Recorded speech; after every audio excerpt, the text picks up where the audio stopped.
to be there, but it ain't there no more. Used to be able to share it out on Facebook, no problem. And then, for some reason, uh, all that dropped off. So we just getting situated in here. I got a couple of things I'm doing tonight.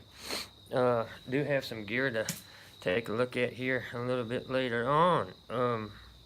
But before we get started with all that, I'm going to be working on getting my staff varnished up here tonight. While we're hanging out chatting, we'll do that. We got a tiny ass little oil burner lantern here, and we got an experiment that we're going to be doing with this. And we're going to do that right here on the live stream too. So if you all can, please, share this out on Twitter, Facebook. Let everybody know that we're streaming, and hit that thumbs up. We are not out at camp tonight. We are here at the shop, busting out some gear. It's starting to take a look at winter gear, since winter's going to be coming up on our asses before we know it. I have a mammoth blanket here that we're going to be taking a look at here in a minute, and this thing is like the all-around perfect winter blanket. It's windproof, waterproof, radiant heat reflective, so it reflects your body heat right back to you. It's like an emergency blanket, a fleece, and a rain suit all mixed into one. Plus the outer layer is ripstop nylon, so it can take a fucking beating, and you all know how I love to beat the shit out of some gear. You should see the condition of my Vaunt LED light. I don't even know if I could show that. I'm actually using it right now. Let me see. I don't know if I can get enough light out here. Look at all the mud covering my Vaunt light. We beat the crap out of this light during our last live stream out at camp. Hey, David. Yeah, my Vaunt got annihilated, and it's still running strong. But that outer casing is caked in clay from our last overnight, our last stay at the Bushcraft build where we were streaming after dark. Man, that thing got muddy as hell, but she's still going strong. We're using that here tonight at the shop. Light things up a little bit. So yeah, I got to thinking about winter gear, and cause winter coming up, trying to get that the cottage done before winter comes up. We got a lot of sealing to do on the cottage build, and then we had some other things take us away from the actual building of the shelter. We're going to be live streaming another build, another section of the build where we'll start closing in that back wall this Sunday, and it'll be Sunday afternoon. Hey, Jefferson. So we will be streaming from camp Sunday afternoon. We're going to get that back wall chinked up and probably do a little bit of the chinking on the inside walls. They should be dry by then. I was hoping for a little bit of rain to come in to loosen up the clay on the bank, but so far that hasn't happened, and it doesn't look like we're going to get rain anytime soon. We're actually expecting a heat wave to come in on top of everything else, so there's that. So we will be live streaming again Sunday afternoon.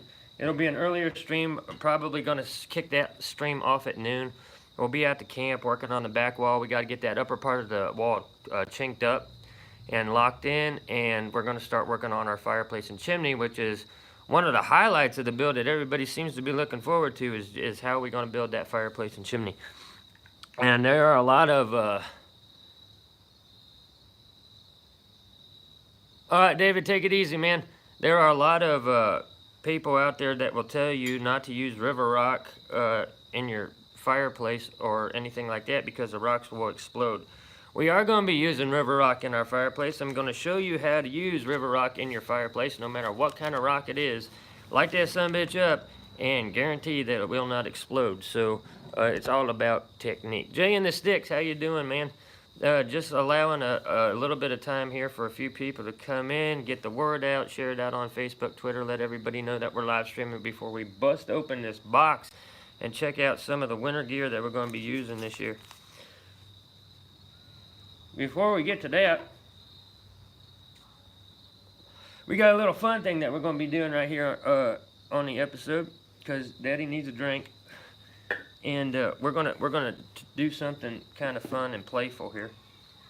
We got this little oil burner light, and we're gonna be using this light So I'm just gonna open that up real quick. Just open it up like that. This is an antique Victorian style little light that you would normally keep in your house. Awesome, Jay, that sounds cool. I'm gonna tilt you guys down for a minute so you can see what it is that I'm doing here.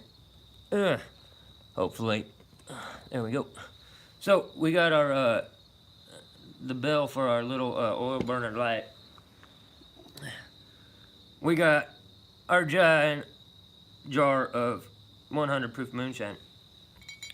We're gonna make us a moonshine lit lantern right here on the live stream to start things off with, and see how moonshine lights and what would normally be an oil burning lantern. So we're just gonna take a shot. It only holds one shot, so a shot glass. We're gonna take a shot of moonshine. We're gonna pour it into this oil burning lantern, and we're gonna make us a moonshine lantern right here on the live stream before we start sipping on shine ourselves.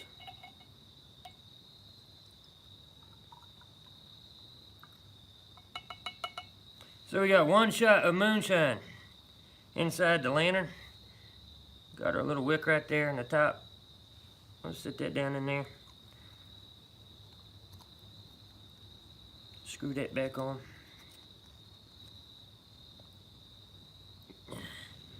Now it's going to take a minute to soak up to the top of that wick, but we can cheat a little bit by dipping our last drop of moonshine right there on top of the wick.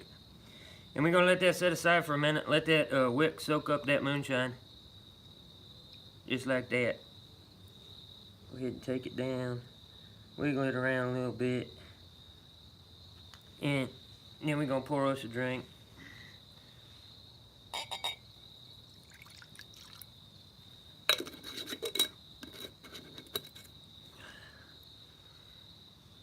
Woo! Good old midnight moonshine. Only here on the Huntsman channel. So we're gonna let our little lantern sit up there for a second, and then we're gonna see how this little lantern burns with moonshine in it rather than oil. And then we can talk about Huntsman's moonshine lantern. Hey Cheyenne, you wanna come and say hi to everybody? Come here. Cheyenne's out here with me tonight. Y'all want to see Shy? There she is. She's so damn dark I can't see her. There she is. Naturally Joy. Hey everybody, we want to give a shout out to Naturally Joy tonight. I met her over at Pooja Studios. She has a really cool channel, unboxing channel, and she does a lot of other stuff. She just hit 1K subscribers, so if you guys could please go show some support to Joy, show her some love, give her a subscription, check her channel out. She's got really good content. Like she's already a professional vlogger. You could tell by her lighting, her thumbnails, everything. But she's kind of a new channel and she needs some support. So get on over there and give her a sub and tell Joy that Huntsman sent you.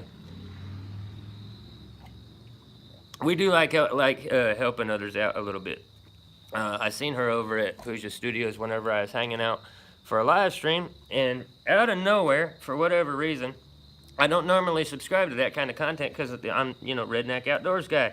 But for whatever reason, she stood out to me in the live chat there, and I just followed my gut and went to her channel, and she was like 10 away from hitting her 1K.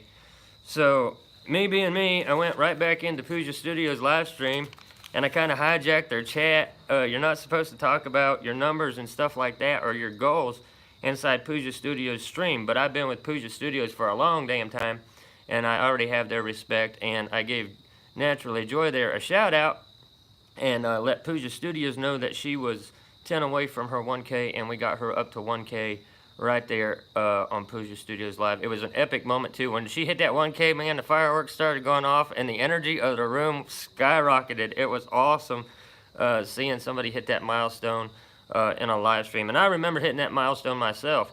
Now here I am kind of plateaued between 9 and 10K. When I hit 10K, I don't even know if I'll announce it, but yeah, it was awesome. And it was awesome to meet you, Naturally Joy. when we hit milestones like that live, it's just a different memory, a different kind of memory. And you could go back into Pooja Studios a little bit later on and rewatch that live stream, and you can get to that moment where you hit that 1K milestone. It's really awesome. Let's go ahead and try to light up our moonshine lantern here to see how it goes. Whoa, she's not lighting. I don't think it's soaked up enough alcohol yet. It takes it a while to get up that wick because the wick is so tight inside these things. We'll try to dip it a little bit.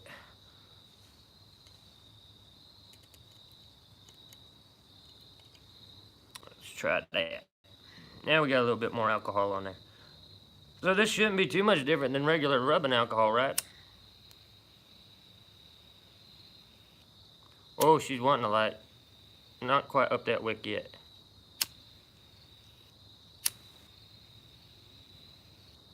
Not yet.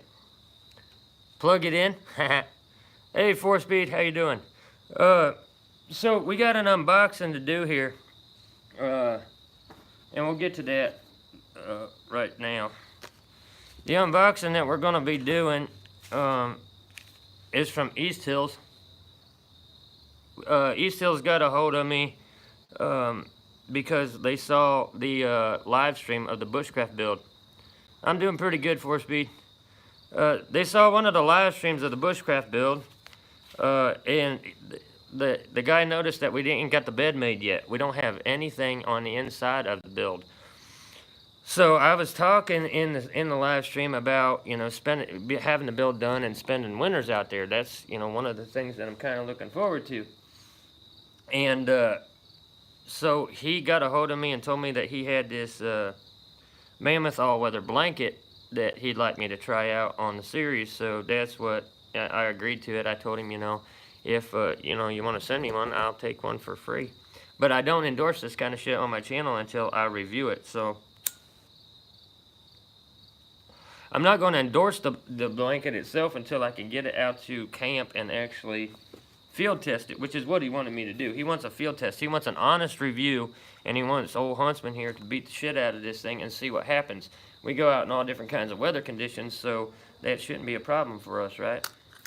So we're going to go ahead and unbox this. It comes in a big-ass box.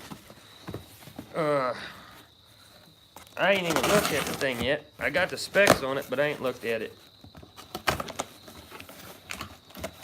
For such a big box, it is rather lightweight.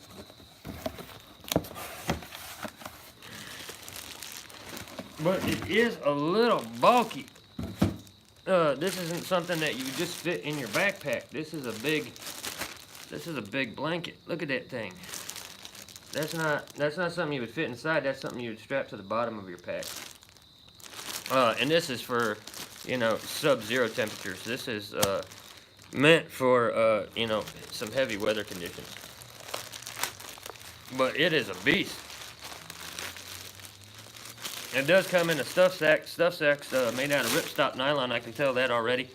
That ripstop nylon is like a hexagonal pattern on the ripstop nylon. You won't be able to make it out right now because it's so damn dark. But this is a big-ass blanket. It does have a reinforcement strap. It does have clips where you can clip it right to the bottom of your backpack. But this thing weighs, I don't know, about 4 pounds. It's a heavy blanket. This is something that you would take out on like a winter overnighter. This is something I wish I had during my polar vortex excursion. So let's take a look at the blanket itself. That stuff sack is damn good sized stuff sack. Blanket itself, the outer layer, same hexagonal pattern, ripstop nylon on this outer layer. I can tell, but that is a big ass blanket. Big ass blanket. We're gonna back the camera up here so we can take a proper look at this, and I'll try to light it up a little bit better. So let me just move y'all over here real quick where I can step back away from you, and we might have to move a light so I can show you the size of this damn winter blanket. Get a light over here. It's going to reflect off of it a little bit. So I step back away from you. That thing is touching the floor and it goes over my head.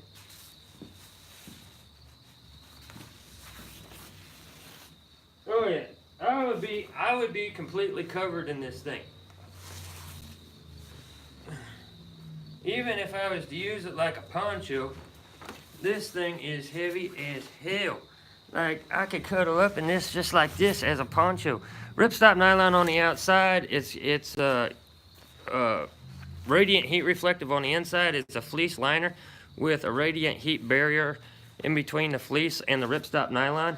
And then it's treated to be waterproof and windproof on the outside. So even if it's pouring down rain, you got this thing wrapped around you, you're basically wearing a shelter.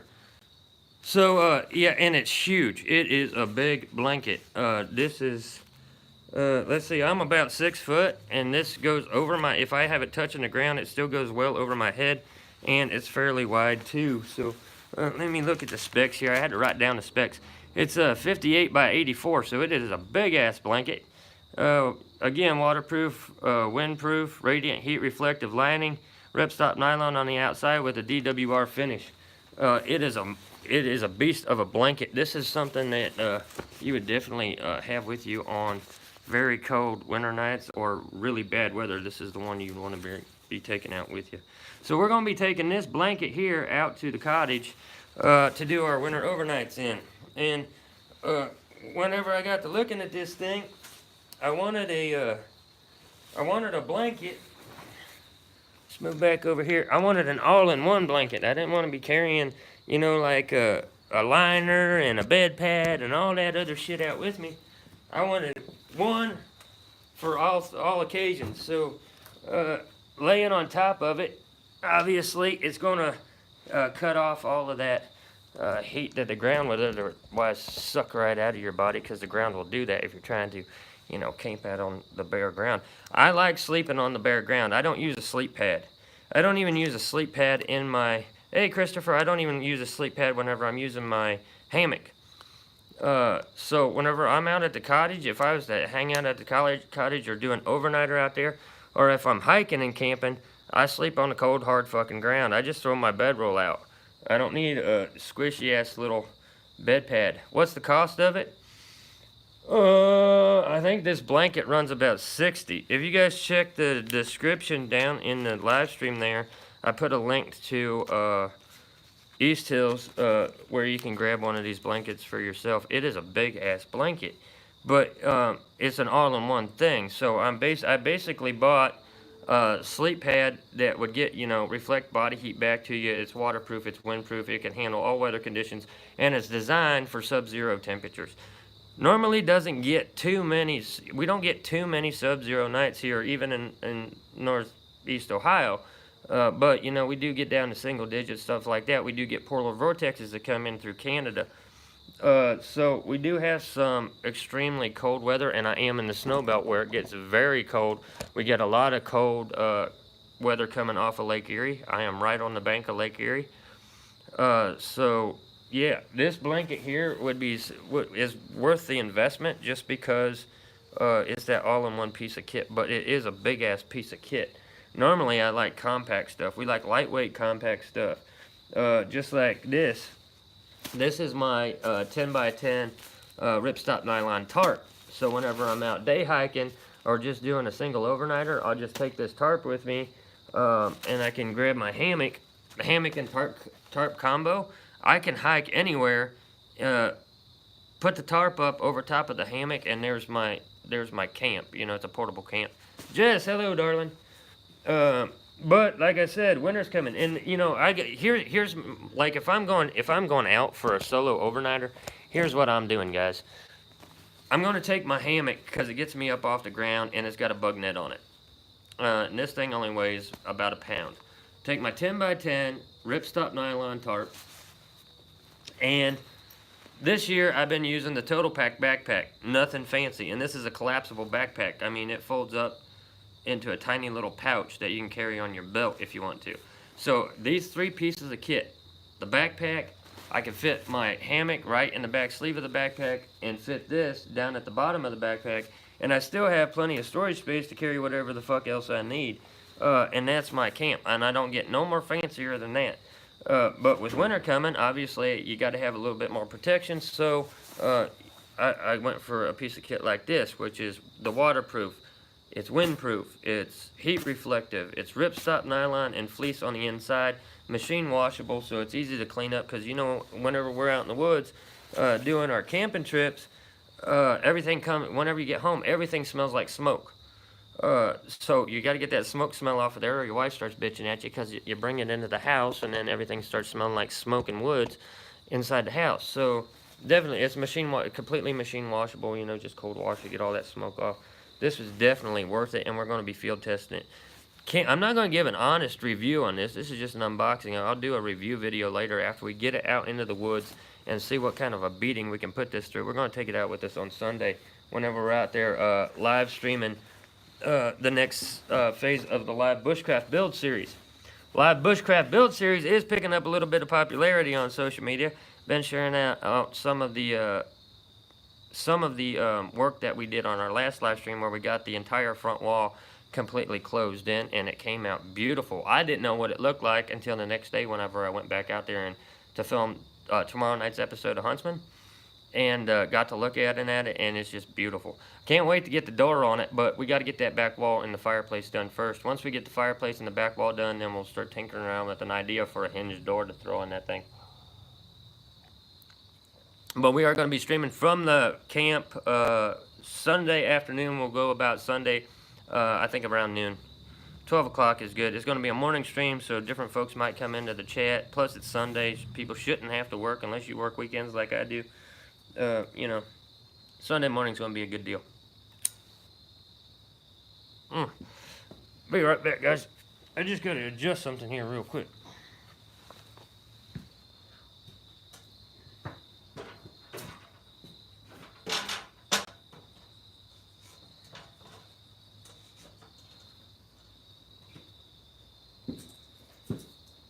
There we go. That's a little bit better. So, we will be taking a better look at the blanket that we unboxed tonight. This is a big motherfucker, man. I'll show you this again. I could cuddle up in this no matter what the weather is. I could take this to the fucking Browns football game. I just take it with me to the stadium right there in the dog pound and cuddle up with this sumbitch. I could be completely covered. Oh, Huntsman hanging out like a hobo. Definitely worth it. I wouldn't even have to take the tarp with me. This thing's waterproof and it's big enough. I could use this as a poncho. I could use it as a tarp if I had to. And then obviously with the heat reflective lining in it, you lay this on the ground, you ain't gonna need nothing else. And it's fairly thick too. I mean, it's got some weight to it. It's thick. You can tell that there's that fleece liner. You can almost feel the barrier between the fleece and the nylon, that heat reflective liner that's on the inside of that.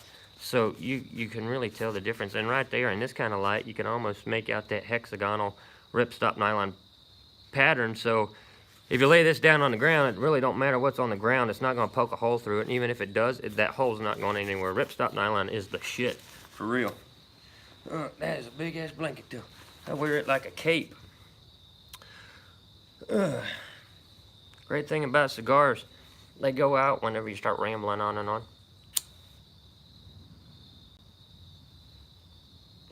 Yeah, I like to keep the gear simplistic, but this, as far as a piece of camping gear, this would be great. But again, it's a big bulky thing. So it would be something that you would strap to the bottom of your backpack or have it riding up on top. Usually with this kind of weight, at just over 4 pounds, I'd probably have it at the bottom, keep that low center of gravity on your backpack. That way you're not top heavy and it's pulling you backwards, especially if you got terrain like mine. So to attach it to the bottom of like my camo backpack, real easy. It's got the attachment points right on the stuff sack, so I could just clip it right on there, no problem. And it should be good to go. We're gonna test it out in the field and see what happens. So moving on. How the hell do I got 10 people in this chat room and only 5 thumbs up? Hit that thumbs up, you anti-social sons of bitches. Yeah, and share this out if you could, please. Let everybody know that we're streaming. We're having a good time just hanging out here tonight. We can get some talking in about tomorrow night's episode of Huntsman, which was filmed entirely different than anything that I've put together before.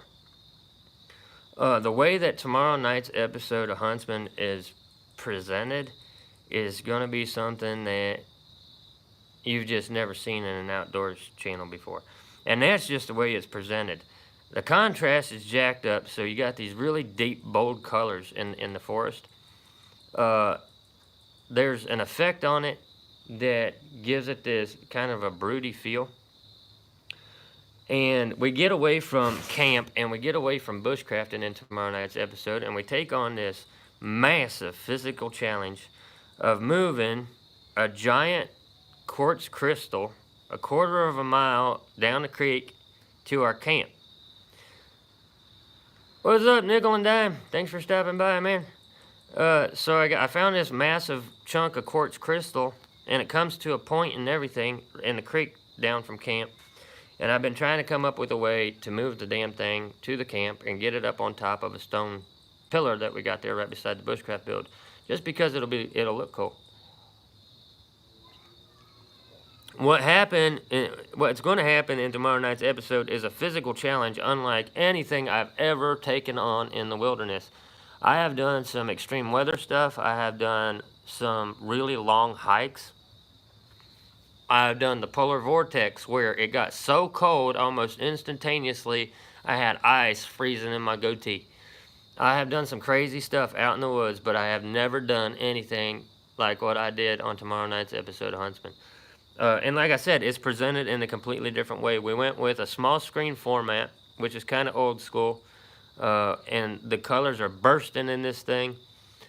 We start the physical challenge of moving this 200+ pound crystal down a creek to try to get it to our camp, just for decorative reasons, for no other reason other than this damn thing would just look cool sitting at the camp. It's not a survival thing, it's not a bushcraft thing, it's more of a psychological thing, and it's the physical challenge of it.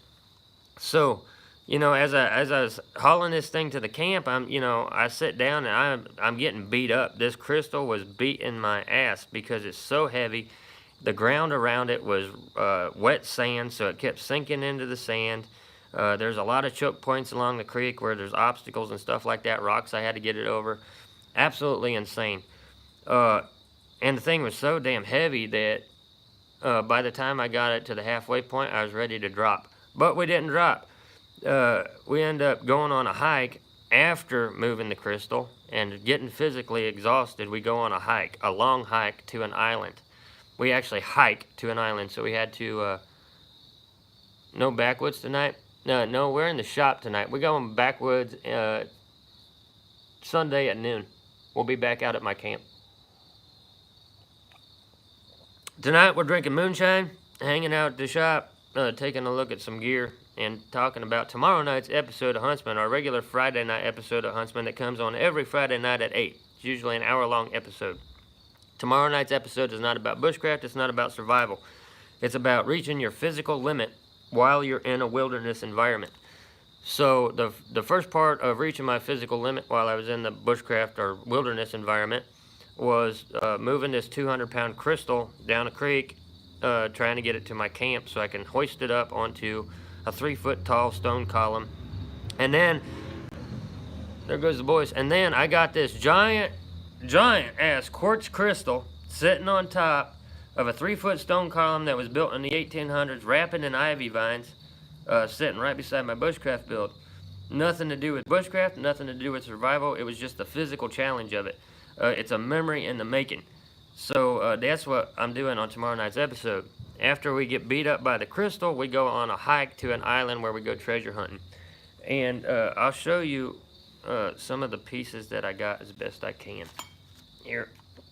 This here is one of the crystal that I found while filming tomorrow night's episode of Huntsman. Now this is a very tiny rose quartz crystal. Not the best quality crystal, but this is from the last ice age. These crystals are not native to my area. I've mentioned that before. I did find this one while we was filming tomorrow night's episode of Huntsman, and we see that you get to see this thing pulled out of the ground and how hard they are to spot. But we like translucent crystals. You can almost see through the thing. Light goes right through it, so they're a bit translucent, and they're rose quartz. Again, came from an ice age deposit. One of my prize pieces from the same island that we found this one on is this one here, which is a little bit bigger. Still translucent, but it's thicker, and you can see that pink that shows up in it right there, and it's got a great crystalline structure to it. Again, this came from last ice age, not native to my area. They had to be dropped out of a glacier. So this is one of my prize pieces just because of the quality of the quartz, but not one of my biggest. One of the biggest that I found out there is this one here. And this one here I called the Heart of the Valley because at the time it was the biggest piece of crystal that I had uncovered from the source of the Ice Age deposit.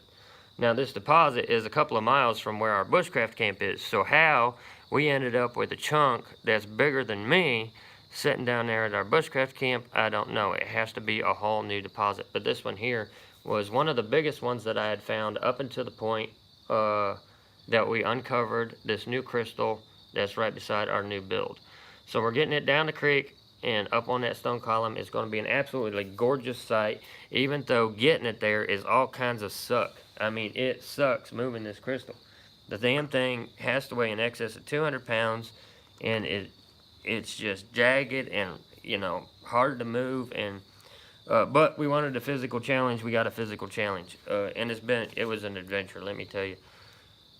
So by the end of tomorrow night's episode, I had done moved this 200-pound crystal down the creek, went on a long-ass hike through a meadow, and it was a virgin lands meadow. So all of the flora out there is native species, and most of it was over my head.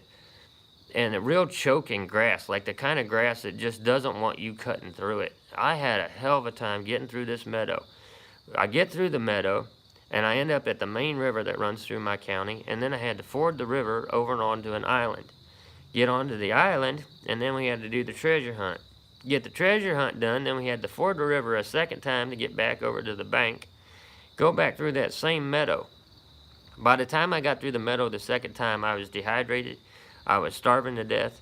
My arms felt like they were going to fall off, and I could barely walk. All of that happens in tomorrow night's episode of Huntsman. And what I point out in that episode is the psychological factors of reaching the point of exhaustion whenever you're out in the wilderness, and how that point of exhaustion could get you into a lot of trouble and create a survival situation where there was no survival situation before. 1 minute you were fine, and then you got yourself into a situation. You created that situation all by yourself. I also am completely honest about the psychological factors, how I was what I was thinking and what I was feeling emotionally whenever I reached that point. And it got so bad that at the end of the episode I had to cut the camera off in order to finish the trip. So I could not film by the end of the episode. I was that pissed off. All that's going to happen tomorrow night. Presented in a completely different way than anything I've filmed before. We used a smaller square screen format rather than a widescreen format. Jack the contrast up, so it's going to look dark. It's going to look broody. It's going to look kind of fairy tale-ish, like a dark fairy tale type thing. And it's one hell of a trip. So definitely check out tomorrow night's episode of Huntsman. After tomorrow night's episode of Huntsman hits the big screen, then we will be back out Sunday at the Bushcraft build for the next phase of the live Bushcraft build series, which is closing in the back wall. We got the front wall closed in. We got the roofing pretty much done. We got to close in that back wall and get our fireplace built, and the thing will be sealed up and ready to go for winter. And then we get to the finer details. Once we get the back wall chinked up, which is only going to take us probably about 20 minutes, then we can start laying the stone for the fireplace and the chimney. The fireplace and the chimney has to go up in about 3 or 4 stages. So you get the firebox of the fireplace itself built, and you got to let that set up before you put the weight of the chimney on top of it, so the whole thing just don't topple over. You don't want too much weight on it at once. So we set it up. We set the box up. We let it dry and get nice and solid. And then we'll start building the chimney up on top of it. Chimney will go up, and I'm thinking 3 sections by the time we get it up, so we only go up a few feet at a time. And then we get to hang out at camp a little bit before we go up the next section.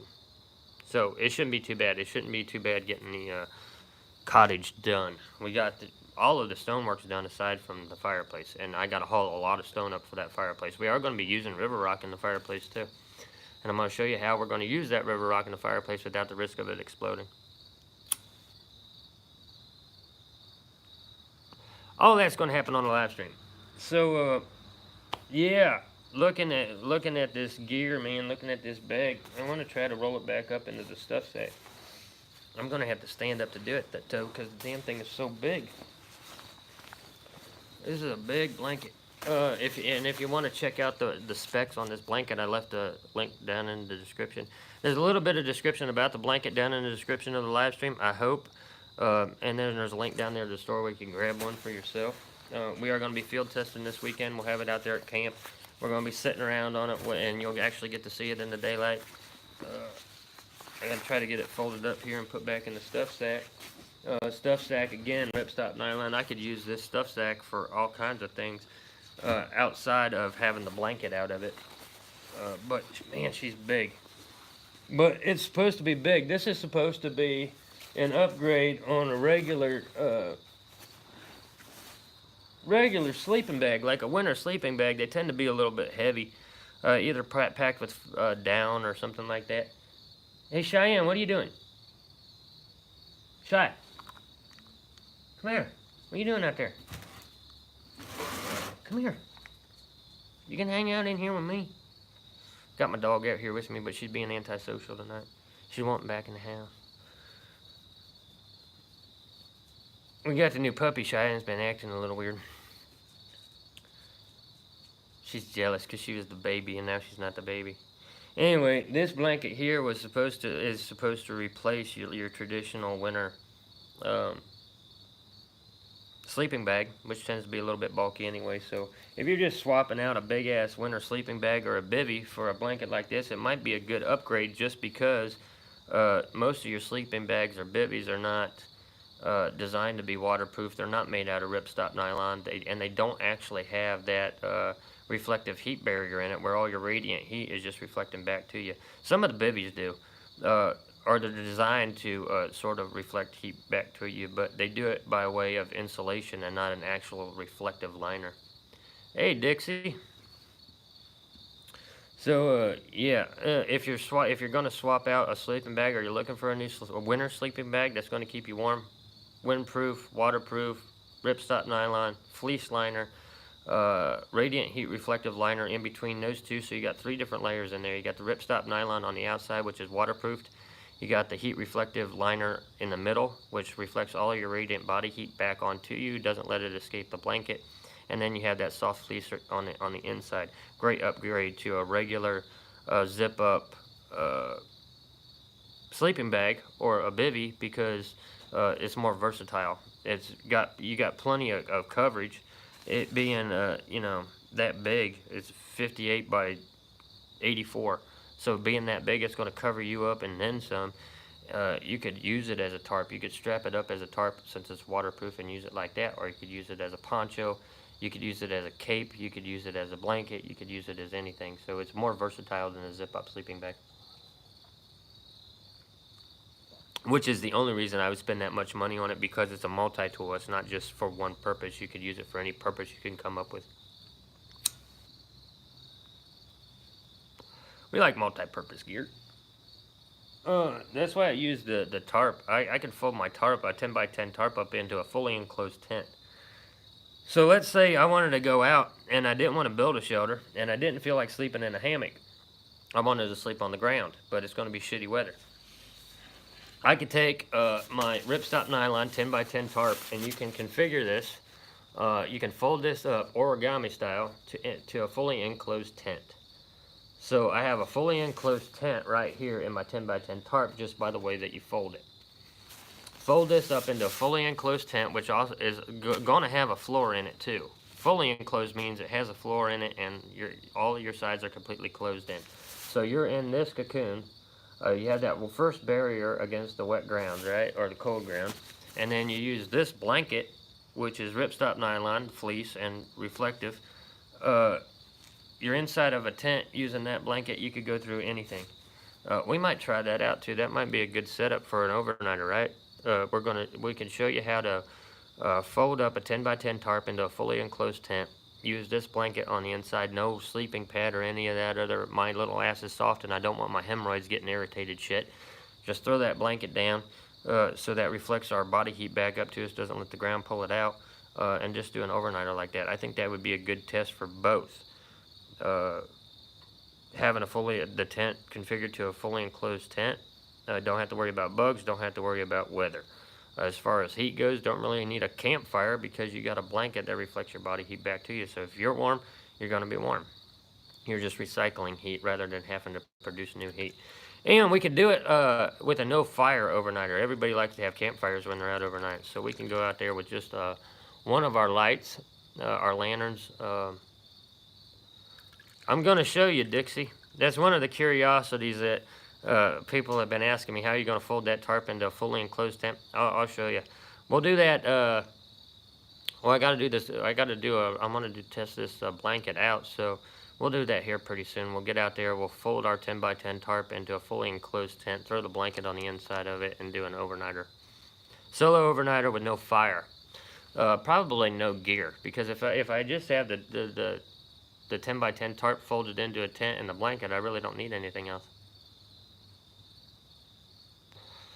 Well, Dixie, we could put a stripper pole in there for a midget, and I think she would fit in there just fine. Don't be fucking with my dreams, girl. A 10 by 10 tarp folded into a fully enclosed tent, that's kind of an emergency shelter. It would be like a pup tent type deal. But they're pyramid shaped, so they feel like they got a lot more room on the inside than they actually do. And they're comfortable. Like if you're just trying to do a quick overnighter, like I do a lot of hiking, like hiking all fucking day long. Like I did with tomorrow night's episode, I could have easily thrown up my 10 by 10 tarp and had this blanket with me out there on that island and just stayed out on the island overnight. I was so exhausted by that point, I probably should have. Like I shouldn't have kept going, and I knew that I shouldn't have kept going. I had gotten so exhausted while filming tomorrow night's episode of Huntsman that I knew I had to cut the camera off and get my ass home because I was in that bad of shape. I couldn't think no more, I couldn't focus, and whenever I did get home, I crashed, and I crashed hard. So yeah, tomorrow it was a physical challenge unlike any other I'd ever taken on. And I've done some crazy stuff out in the woods, but I never fucking hauled a 200-pound quartz crystal from one point to another. That's what I'm talking about, Dixie. I started moving the crystal yesterday morning, and about a couple hours into it, I'm halfway to camp, and it felt like my arms were gonna fall off tugging this big ass fucking quartz crystal down there just so I could set it on the column and have this decorative feature to the camp. And it serves no purpose at all. But that was the thing about it, and that was what kept going through my head while I was filming the episode. Was this?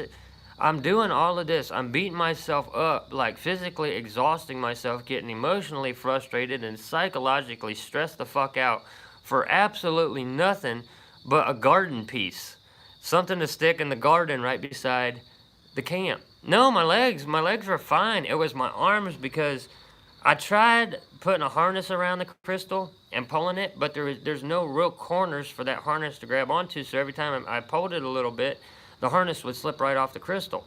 Tried building a sled to put it on a sled and, drag it across the ground that way. Nope, that wasn't happening either. It just crushed the sled because it was so heavy.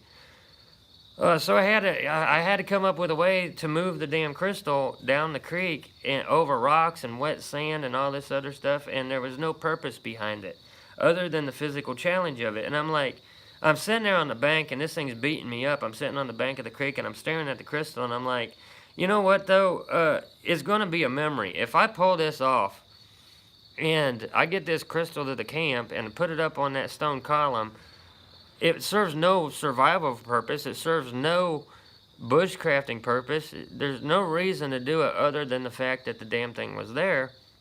That's a memory.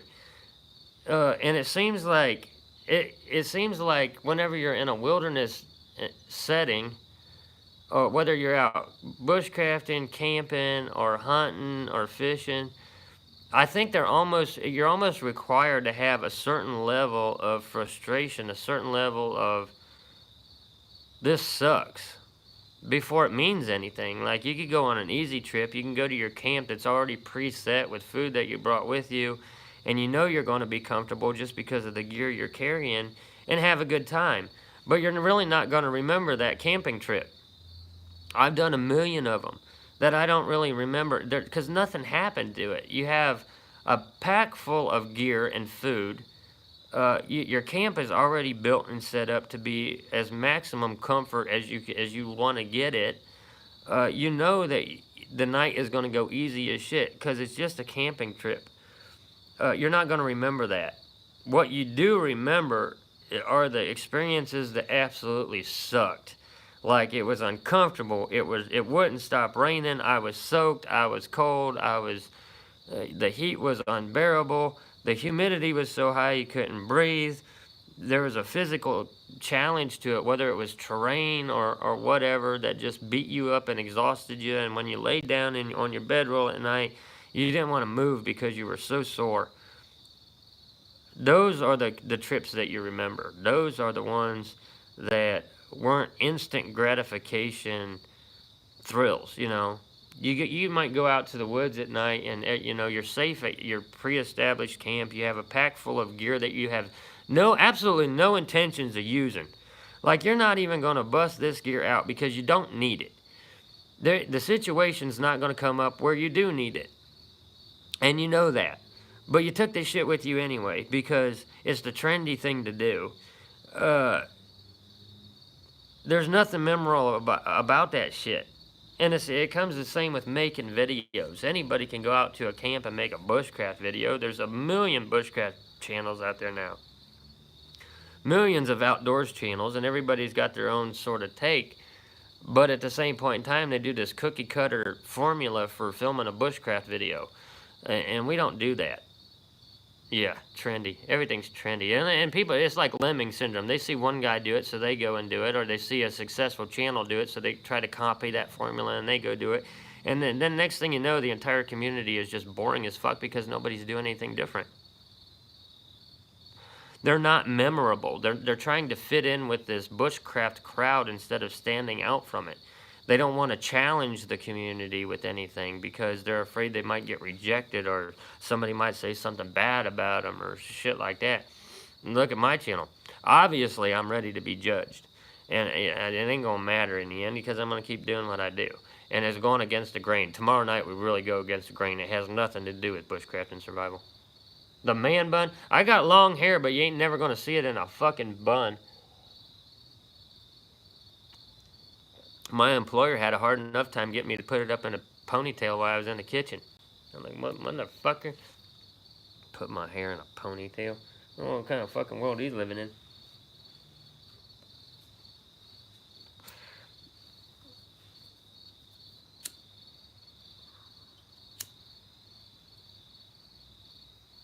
Oh.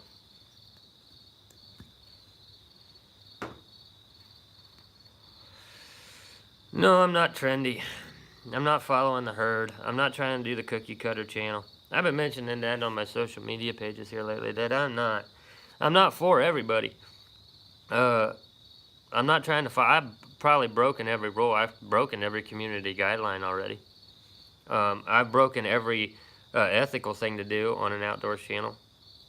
I'm drinking moonshine, smoking cigars, and cussing right here tonight.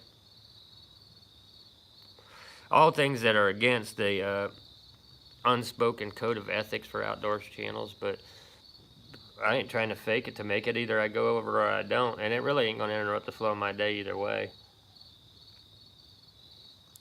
But for some, it does interrupt the flow of their day.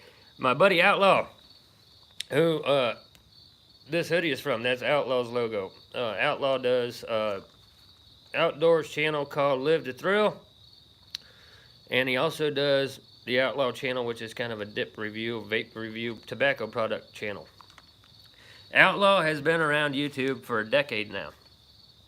Over a decade now. Has like 1.4 million followers. He posts a video and he gets 100,000 views within the first few minutes. And he has gotten to the point in his YouTube career that he can no longer pull in enough revenue to sustain production of his channel or live the life that YouTube's allowed him to live for the past few years. Hey, Mickey Wilson, Bushcraft and Survival. Great Facebook group. Everybody go check that out. Mickey Wilson, Bushcraft and Survival. Get over on Facebook and check out that group. Make sure you subscribe and subscribe to the channel.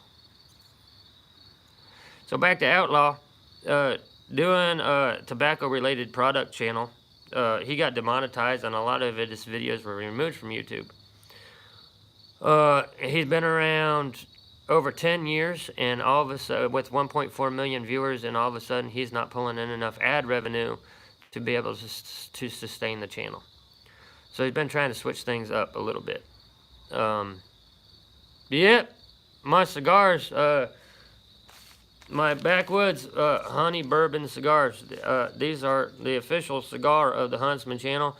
You always see me smoking a cigar whenever I'm out in the woods or whenever I'm doing a live stream, and it is always a Backwoods honey bourbon cigar, and I buy this cigar with super chat money. So the super chat money goes to buying Huntsman Backwoods honey bourbon cigars and moonshine.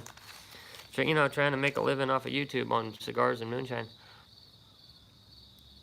But Outlaw is a tale of caution. It doesn't matter how many YouTube subscribers that you have. And it doesn't matter how long you've been around. It doesn't matter what kind of content you're putting out. Sooner or later, it ends for everybody.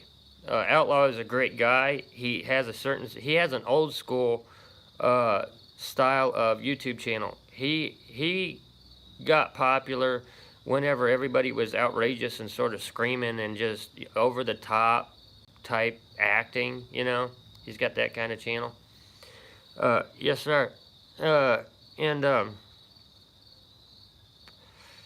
He got really popular, 1.4 million views, 100,000 views in the first few minutes of posting a video. Can't pull in enough ad revenue to sustain his channel, so he's got to change everything. And that's what he's trying to do now. And I can imagine how frustrating it must be for these boys who go out there and try to turn YouTube into a business. And, oh, thank you. Appreciate that. I might have to buy some more moonshine, too, but we're cutting through that jar of moonshine pretty quick. But establishing this business model around your YouTube channel and trying to do it that way, you know, and then that becomes your livelihood. That's your primary source of income, is this business, this character that you've made around your YouTube channel. And then all falls apart because the rules change. YouTube's changing everything all the time. And then all of a sudden, your entire career, everything that you've been making money off of got demonetized because the rules changed. Moonshine don't come with no label. I'll tell you what, Dixie, you send me a jar of moonshine with no label on it that came out of a holler somewhere, and I'll drink that right here on the live stream too. So everybody trying to make, and how many times have I said that since I started this series? Do not make YouTube your career. Outlaw is a great guy, a successful guy. He has income outside of YouTube, obviously. He sells his own tobacco products and stuff like that, but he can't count on YouTube no more. 10 years, guys, that he invested in creating his channel and his character and his reputation. And then YouTube changed the rules because of adpocalypse and all this other bullshit where everybody got all soft and everything and offended by everything. And they destroyed his income as far as YouTube goes. That's the kind of moonshine that I'm looking for, Dixie. Something that I can throw in the truck and keep on driving. 100 proof's not bad, though. 100 proof goes down smooth. It tastes like water and hits your belly like fire. And this is straight shine, too. We didn't fruit it up. It is sad stuff. I mean, but that's the destiny of all YouTubers. Look at Logan Paul. You know, one stupid-ass mistake. Again, that was a guy that rose in the extreme of YouTube where everybody was over the top with everything. Even the way they talked was just cartoonish and stupid. But he went one step too far trying to pull in more views and screwed himself, and he screwed everybody in the process. Or make your hair fall off your chest, depending on what it's laced with. Look at PewDiePie. Biggest fucking YouTuber, most successful guy that YouTube ever produced is a fucking gamer. An over-the-top, cartoonish, Nickelodeon-style gamer. who just happened to be in the right place at the right time. But eventually, PewDiePie is gonna get old. Like, people are just gonna get sick and tired of watching that same cartoonish bullshit, because he doesn't change. He's evolved over his career, obviously, but it's really the same. If you watch PewDiePie once, you've seen it all.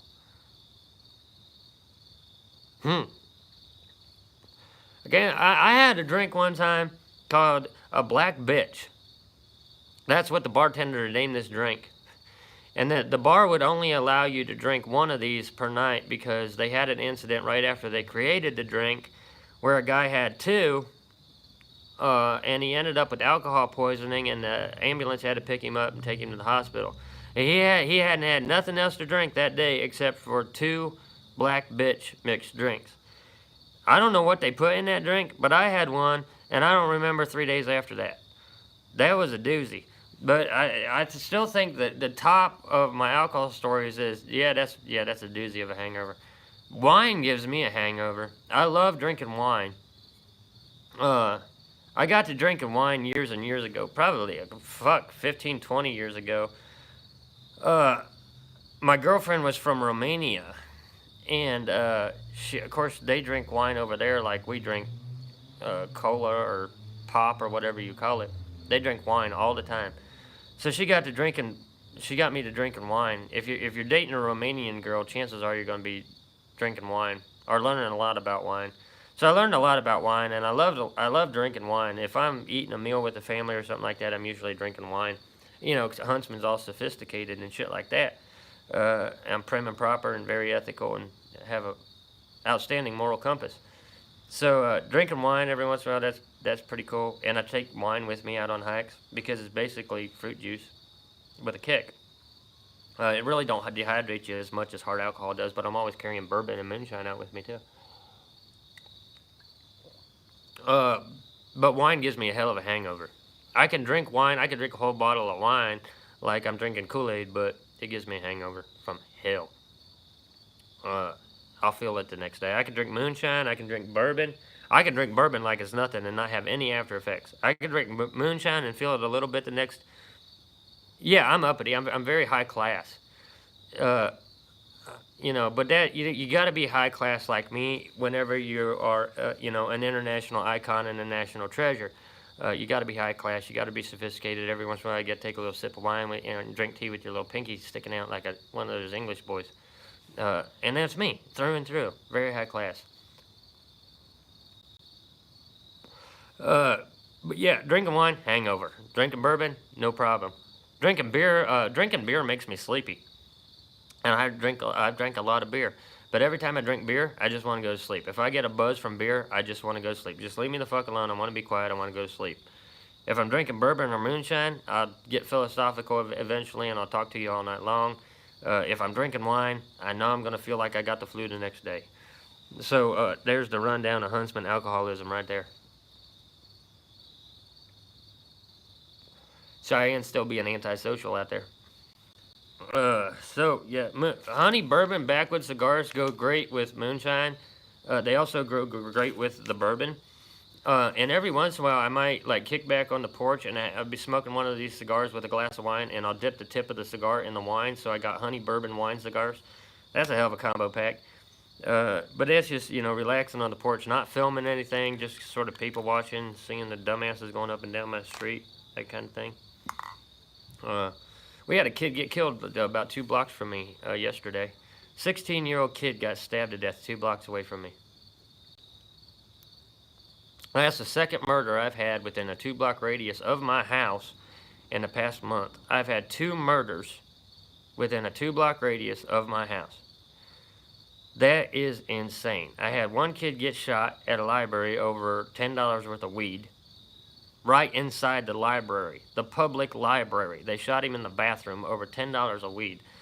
And I had this 16-year-old kid get stabbed to death yesterday. They were bullying this kid at school. A whole group of guys were bullying this one kid at school. So they were going to jump him after school after he got off the bus. So they had all crowded around the bus stop waiting for this kid that they had been bullying this whole time to get off the bus, and they were going to beat him up. Well, somewhere in that exchange, the kid that was getting bullied got a hold of a knife and killed the kid that was attacking him.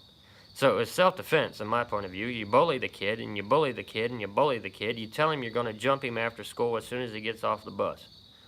Eventually, that kid's going to have to stand up for himself. And he did. And it went bad. Yeah, in that case, eventually, people snap. You know, and that's what's happening to a lot of these kids. You don't see a school shooter or a murderer who's in a healthy frame of mind. Something fucked up happened to him. And this was the end result. This is the pivot point. This is the breaking point. This was the last straw. They snapped. And sometimes all it takes is one bad day. And it can happen to anybody. It doesn't matter what kind of a person you are. Everybody can be pushed to their limit. That's what happened to this 16-year-old kid. 16-year-old kid got pushed to the limit. That's crazy. There shouldn't be a limit. There shouldn't be that kind of pressure on these kids. I'm not saying have sympathy for the devil, but, you know, something was going on there. And the situation where it's just they're getting bullied all the damn time until they snap. The fault's really not on the murderer, the one who pulled the trigger, or the one who, in this case, used the knife. The fault is on the bullies who created that monster. You don't know the effect that you have on people, how far you push them, whether it's to the light or to the dark. And you got to think about that. Even me, with the kind of content that I put out and the kind of things that I say about certain people, even I have to consider the impact that I have on the people who watch my content. Because I do some crazy shit.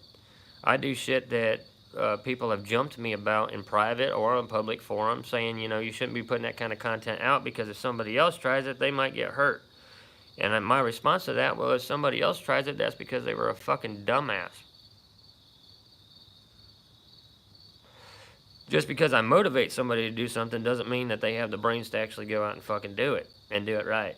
But I have to, you know, think about the kind of effect that I have on others. True, Dixie. You know, and even Jesus, I mean, if you get into the Bible stories, Jesus had his breaking points too, whenever he flipped the tables over, and, you know, sometimes Jesus went the fuck off, you know, with the bankers and the money, and, you know, there were times when he went off, like, even he got pushed to his breaking point.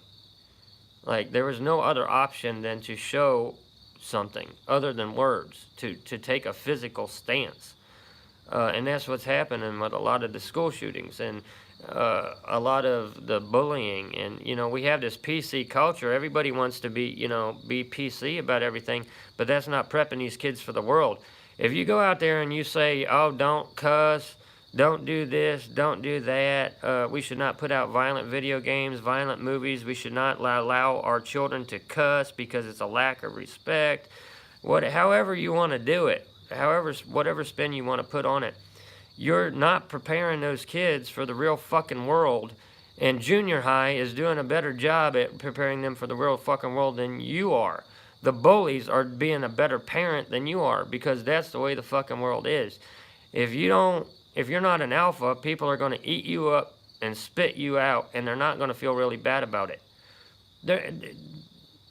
You know, being this posh PC culture that we have, where everybody's offended, and we have this complaint culture, this culture that wants everything shut down that they think is offensive. You guys are full of fucking shit if you ever think that utopia could be a reality.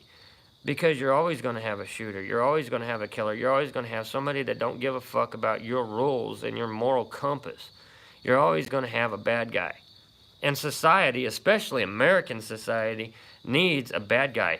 America is a war-based culture. We are a warrior people. And when we don't have a face and a name of somebody else to hate, we will turn on each other. If we don't have some outside bad guy, we will turn on each other. Because we have to fight. It is in our nature to go to war with something. whether it's social injustice or racism or the alphabet soup, LGBTQRS, elemental P people. They have to be arguing and fighting with somebody all the fucking time. You see all these protests all the fucking time. And the reason we have so many protests right now and we have so much social upheaval in America right now is because we don't have some brown person in another country that we can focus our energies on.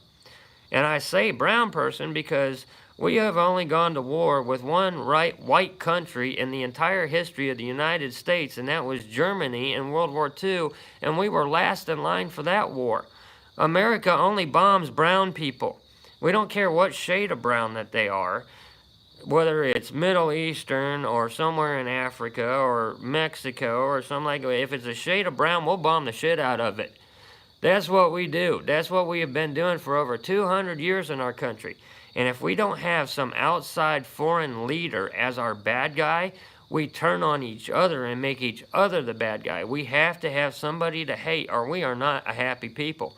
But if the government wants to stop all the social upheaval in America right now, they need to go to war with a brown country and everything will stop. All the social bullshit will stop. There will be no fucking protests. There will be no walkouts. There will be no school shootings. Everybody will rally under the American flag again because we have an outside bad guy. We don't have to kill each other because we can go kill them. As long as we're killing people, we're fine. Look what happened with 9/11. 9/11 was a long fucking time ago. But 9/11 gave us an excuse to go back to war, to hate people again, and make us feel like we're the good guys. 9/11 was a bunch of bullshit. We go to another country, we go to the Middle East, and we wipe out entire fucking cities. We wipe out entire civilizations, entire cultures. We do it for years on end. 9/11 comes around, they hijack 2 planes, drop 2 buildings. We can annihilate an entire city, and we're the good guys, but they drop 2 buildings, and I will never forget. That's a bunch of bullshit. 9/11 remembrance is a bunch of bullshit. It's like, it's okay if I do it, but if you do it, you're an evil son of a bitch. I can wipe out your entire fucking country and your entire way of life, and I'm the good guy. I'm here to liberate you. But if you come to my country and you drop a building, you're an evil son of a bitch, and I'm going to cut your fucking head off and drop you in the ocean. The hypocrisy in America knows no bounds. America has never been the good guys. We are not designed to be the good guys. We're the bad guy that you call in when the bad guy needs his ass whooped. That's the story of America. That's the definition of being an American. We are not good guys. We are not good people. We are bad guys. We're just a different type of evil. We are the type of evil that you call in when evil needs to be killed. We don't give a fuck. Look at our Navy SEALs. Our military is the best in the fucking world. And they're the best in the fucking world because they don't mind being the bad guy. They don't mind going to extremes. They don't mind doing what nobody else can fucking do. That's how we win wars. It's ugly, it ain't pretty, but it's honest and it's true. We will knock the fuck out of you. We will wipe out your entire fucking country, and we will consider ourselves good people for doing it. That's crazy. That's fucking crazy.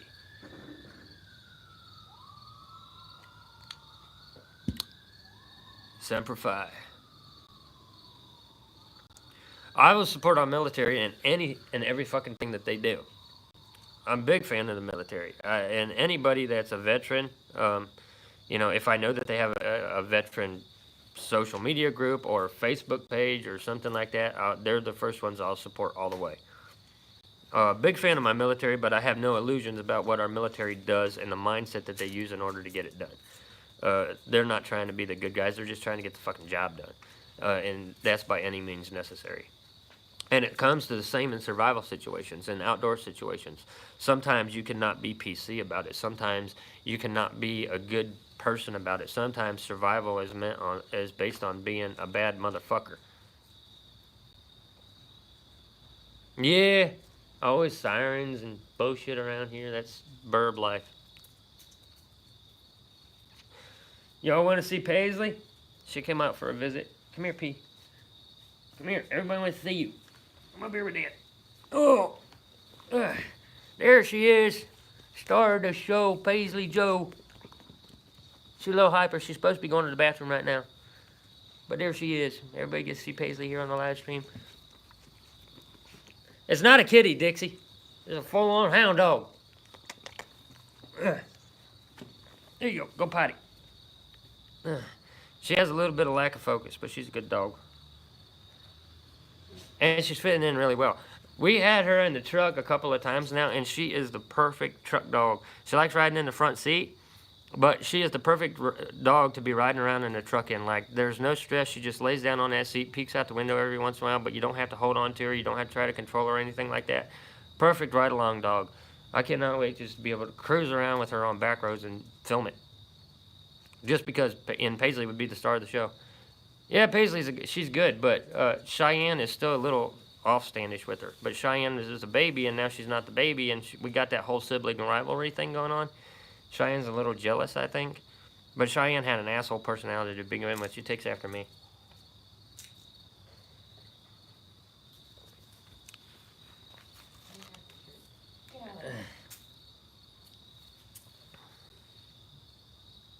You want to see the puppy again? Yeah, she's cute. Paisley, they want to see you one more time. Come here, babe. Come here. You just started the show. Oh, there she is. One more time for Paisley. Everybody loves Paisley. Paisley ought to have her own Facebook page, right? There she is, Jess. She's a bit of a biter. She's still teething. And obviously she's wiggly right now because she wants to go out in the yard and play. Yeah, I love you too. There we go. She's going to be a popular dog. We're going to have some videos of Paisley. And we'll have Paisley and Cheyenne out at the creek. And have them out playing. So we'll get the dogs out a little bit too on the channel. Take her to the creek to see how she acts. She acts great in the truck though. Like I was saying there, she is the perfect ride-along dog. Perfect truck dog. She loves being in the truck. She loves just cruising around. And she's really calm about it. Cheyenne, on the other hand, she has to be hanging out the window. She was great with the kids, too. Courtney says she's great with my niece and nephew, too. Both of my nephews. So she's a biter, though, man. If she gets worked up, she goes for your face. I'm trying to break her of that, but we ain't got to break her of that early because if she's going to be a big dog. If she tries to go for my face after she gets bigger, me and her's going to have a conversation where there's not a conversation. She is a biter. Yes, Jefferson, there was a puppy present. She's going back to get her nose powdered right now. Yeah, Paisley's a blessing in disguise. She's cute as fucking hell. And she has this... The funny thing about Paisley is the way her face is and the way her eyes are, she looks like a goddamn dog off of a Sarah McLachlan commercial, like the homeless puppy that was abused. And she wasn't. I mean, she's a rescue pup. But she had a pretty good family that we adopted her from. It wasn't a good situation for them. But she has this homeless dog look, like she's just so sad all the time, and she's really not. It's just the way her eyes are shaped and all the wrinkles on her face and shit like that. She always looks sad. So if she's sitting there, she'll be sitting on the couch or something, or she's sitting in the truck and she looks up at you. All you want to do is hold the damn dog all the time because she always looks so sad. It's great though. She has a great personality. She has high energy. She's kind of cartoonish. She's not quite as cartoonish as Cheyenne though. She's just playful. Cheyenne, she sees everything as a fucking Disney cartoon. That's just her outlook on life. Everything is a cartoon. She takes nothing seriously except her toys. She is getting a little territorial over the toys. Like Cheyenne has her own little stuffed animal toy that she considers her baby. And if Paisley gets too close to her... Bassett? I said it. Everybody that's seen Paisley has said that she's Basset Hound. Now, the family that we got her off of, what was she? The mom was a pit. The mom was a pit. Terrier. And the dad, they said was a shepherd, but looked... Yeah, okay, so the mom was a pit terrier. The dad they said was a shepherd, but looked like A what? A Rottweiler. A Rottie. But look like a Rottie. So, I don't know. I think Paisley's a hound dog. She looks like your classic hound dog. Like, she looks like a damn hunting dog. She's got the DNA of a hunting dog. Whether it came from her mom and dad or it came from her grandpa, that dog is a hound dog. She's a hunter. I could tell that she's a hunter. You could tell by her face. You could tell by the way that she carries herself and her energy levels and the way she points her tail whenever she hears something or spots something. Yeah. Paisley's got hound in her one way or another. Yeah, but she's got shepherds too. I need an iPhone charger. I'll get you one. Yeah, I'm down to 20%. I'll keep an eye on them. Courtney's out here. She just ain't hopping on the camera. She's got shepherd in her because of how smart she is. So we just dropped to 20% on the iPhone, and I got cables out here, but I don't think I have my iPhone charger. Call Paisley. Paisley, come here. Come here, babe. Paisley, come here. Paisley, what are you doing? Well, that didn't work. Hey, remember the last time I was live streaming and I lost my cigar? We was live streaming there at the camp, and whenever I was packing up to head out, I had lost my pack of cigars and I couldn't fucking find them. I did find them the next day, and I put them in my hip pouch. I call this my Han Solo. This is the pouch that I usually wear on my hip. You can see all the clay and everything on it from camp. I never clean off my gear because I'm bringing home memories. But this is my hip pouch. Hey, careful, careful, careful. You ain't drinking moonshine. Paisley loves beer. She is a beer dog. Like, if Courtney's drinking a beer, Paisley will be all over that shit. But, yeah, I have my cigars in this hip pouch, my Han Solo hip pouch. And, they dropped out right next to the build, and I did find a beat up pack of cigars out next to my build. So I did get the cigars back. Luckily, they're in a waterproof pouch. Oh, good times at a camp. I always keep an eye on my gear while I'm out there, but what was that, Jess? Let me bring that back up real quick here.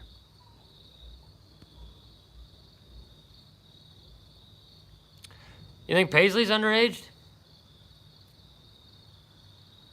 I missed the context of that statement. It happens sometimes. I think Paisley wasn't weaned enough because she's a biter. She wants to gnaw on things all the time. Cheyenne was the same way. But we had to get Cheyenne out of the situation she was in. They had abused her. Underage to drink? You're never too young to drink. I had my first beer when I was still in diapers. I remember my mom telling me, and I don't have any memory of this at all, but my mom would always recount this story. Watch her. Okay. Thank you. My mom would always recount this story. My grandma and grandpa had a cabin here on Lake Erie. And we would go up to that cabin in the summertime and shit like that. I gotta plug you guys in so I get a charge. It might pause here a minute. Paisley, stay with Dad. Stay. 1 second, guys. I don't want the stream to cut off because I run out of battery. Good girl. There, we should be good. All right, call her. Paisley, come here. Paisley. Yeah, she'll be back. But my mom recounted this story of when I was a kid. We would go to my grandma and grandpa's cabin up here on Lake Erie. My grandpa had a boat, and I remember the boat. I remember the boat being a black boat. And he would take us out there, and he'd floor that boat, and we'd go over the waves. It was a hell of a good time. I do remember riding in the boat, but I do not remember the story that I'm about to tell you. My mom would tell me that we would go up to the cabin, and my grandpa had a refrigerator sitting right beside the cabin, the front door of the cabin, and it was always full of beer. And he drank Pabst Blue Ribbon beer. That's some troll piss right there. But that was the beer back in the day, right? And I was still in diapers. So we go up to the cabin, we go out on the boat, and we go walleye fishing. Walleye capital of the world over there. And then we go back and we'd have the campfire and everything. The whole family at this camp. And then there was that refrigerator. Well, my grandpa was a pretty good drinker, and he would say, you know, he would teach me to go get beer out of the refrigerator. He wanted me to go get his beer out of the refrigerator. So I'd toddle off and I'd go grab his beer, but I was too young to actually open it. And I'd be carrying this big old can of beer back for him, you know, proud of myself. And then they tell me to throw the old can away, but my grandpa never finished off the last of the beer. And I would drink that beer before I threw the can away. So I would give him a fresh can, and then I would drink the one that he gave me to throw away. So that I was drinking while I was still in diapers. Yeah, my mom would tell that story over and over again, how I was drinking while I was in diapers. My stepdad has the same philosophy of never drinking the last sip of beer. He says that's the devil's due. If you drink the last sip of beer out of a beer bottle or a beer can, that makes you an alcoholic. You got to give the devil his due, so you always leave the last sip. And he would always dump it out on the ground. Pabst Blue Ribbon, yeah. My grandpa on my mom's side, he drank Budweiser and long neck bottles, and he'd only get a 6-pack at a time. And a 6-pack would probably last him a month. And that's kind of the way I am. If I get a 6-pack of beer, chances are that 6-pack will still be sitting in the refrigerator a month after I bought it, because I'm always drinking bourbon or something like that. And I'm just not into the beer too much. So I can get a 6-pack that'll last me for a month. Courtney, on the other hand, that girl can drink some beer. She can go through 2 cases a week if she wants to. Yeah, late night party, just hanging out, bullshitting now. We did earlier in the stream, we've been streaming for a while, we did unboxing of a mammoth, you can't see it because it's so damn dark out here, a mammoth blanket. A waterproof, windproof, fleece-lined, heat-reflective blanket. You can see the link to this blanket down in the description of the video, so you can get one yourself. I am going to be taking this particular blanket out to the Bushcraft camp so we can test it out. And we're going to be testing this out through the winter. We want to try to test this out in some extreme conditions. We want to take it out on a hike in the rain. We want to take it out in the snow. If we get a polar vortex or a cold front come in this winter, this is the blanket that we're going to be counting on to get us through the winter.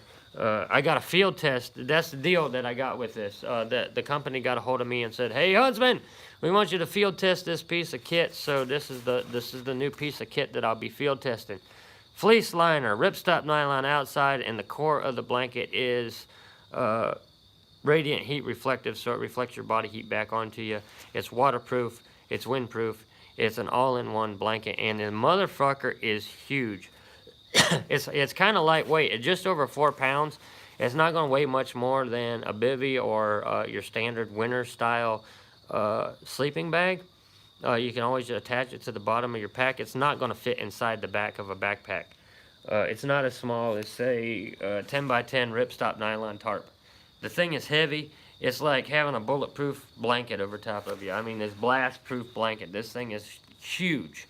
And it's really warm. It's meant for sub-zero temperatures in the winter. So check the link down in the description. You can check that out and get one for yourself. Mammoth. It's a mammoth all-weather blanket. So that's what we're going to be testing out this winter. I'm going to be bringing this blanket up over and over again throughout the winter as we field test it. Because when Huntsman goes out to field test stuff, we go out to field test it hard and heavy. We do it for months. Whenever a Total Pack got a hold of me and said, "Hey, we want you to try out our backpack." So I got the Total Pack backpack, and we've been testing it out for a year.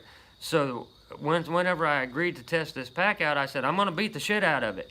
And we have beat the shit out of this backpack. We have put our axe in here, knives in here, all of the stuff that we take out for the Bushcraft build. This is the Total Pack, is the backpack that I use to build our current live Bushcraft build series. The Cottage, I've never used any other backpack than this.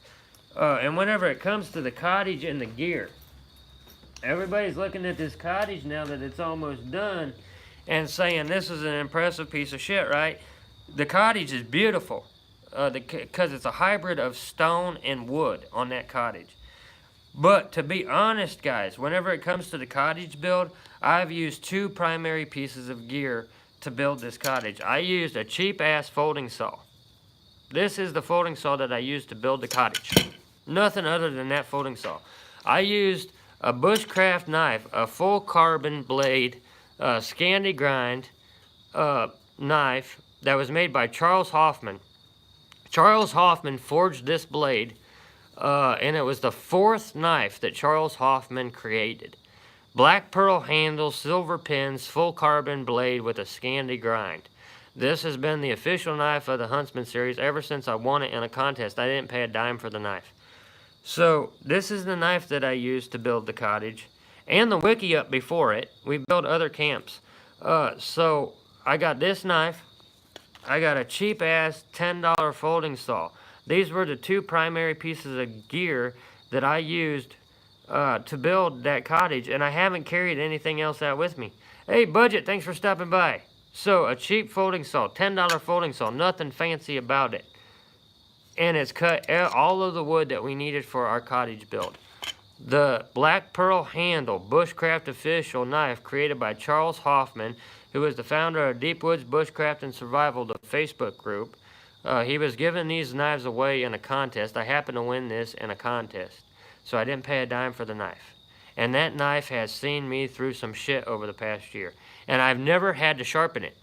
I have never taken a stone to this knife in a year. Charles Hoffman is just that damn good at making his knife. I have not sharpened this knife through all the shit that we've done in the Huntsman series in over a year. It's insane what this knife can do. It's like enchanted. I swear to God. It just never loses its edge. Never gets a burr on it. Never gets a nick in it. Nothing. Charles Hoffman is a genius, and he's about to get back to the forge and start building some new stuff. So if you guys join in on Deep Woods Bushcraft and Survival over there on Facebook, I'll give you insider note right now that Charles Hoffman is about to go back to his forge, and he's going to be forging up some new knives and maybe some new axes. It's hard telling what he'll pull out of that forge. And Charles Hoffman's blades are absolutely insane. You got to get into Deep Woods Bushcraft and Survival over on Facebook. Just look them up on Facebook. Join that group. Tell Charles and Tom that I sent you over. They'll get you settled in all nice and neat. And when Charles hits that forge and he gets his contest going again, jump into those contests. Because if you win a Charles Hoffman custom-made knife or custom-made axe, the damn thing is never going to let you down. And you'll have a one-of-a-kind item that can never fucking be replicated. In March, that would be great. I cannot wait for Charles to hit that, man. Charles is an awesome guy, and if you get over there and you meet Charles, say hi to him, and definitely check out Tom Ritter. Tom Ritter is a moderator over there. He does live streams for them, and Tom is my mentor. Tom is a guy, if he puts out a video or a live stream, I never, ever miss Tom Ritter's live streams. That guy is a legend, and he doesn't even know it. Just the way that he presents, the kind of topics that he talks about, military trained, and he's got a lifelong experience in the wilderness. Tom is a treasure trove of information and an all-around great fucking guy. If I have a mentor or an icon in an outdoors community, it's Tom Ritter. Now, granted, Tom's a lot more laid back than I am. He's not, not as extreme as I am, but I'm still a young pup in his eyes. Maybe I could only be as lucky to grow up to be the kind of man that Tom Ritter is. I don't think it'll ever happen. Yeah, Mickey Wilson, Bushcraft and Survival. You guys got to subscribe to him too. Mickey, I'm gonna set you up as a moderator on my channel. That way, whenever you come to the lives, you can give everybody a direct link to your Facebook group. I'm in that Facebook group too. It is an amazing group. I did see Tom over there tonight right before I went live. And I got to go back and I got to watch that live stream. So, Mickey, I am definitely going to set you up as a moderator. That will give you the right to post a link to your outdoors group, your Facebook group right here in the live stream. So when we start talking about your group, you can post a link, get everybody over there, and have them join in. That would be great. And if anybody else has, a recommendation, if, any of my viewers have a recommendation for a Facebook group, a Reddit forum, or a YouTube channel that you think that we should all check out, don't hesitate to let us know. You might not be able to post a hyperlink to their channel, but definitely mention them, because we want everybody led to quality channels. And I'm not the type of guy that says, it's my stream, it's my live chat. I don't want anybody else mentioned. I don't want you spamming my, spam the shit out of it. Let us know who is worth watching. And whenever it comes to the medium, I don't think the medium matters. A lot of Facebook groups don't like videos shared. And the reason they don't like videos shared is because it somehow makes them feel like it's taking away from their group. It's taking the audience away from their group into YouTube. So they don't like, or they think that you're spamming their groups because you're trying to get more subscribers on your YouTube. And that's really not the motivation. At least it's not my motivation. Yeah, Rich Crabtree, you got yours too.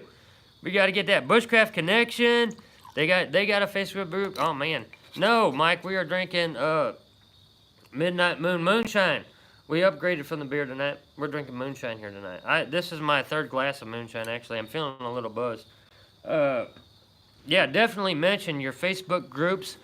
You can leave comments to your groups and to your channels down in the comments of my videos.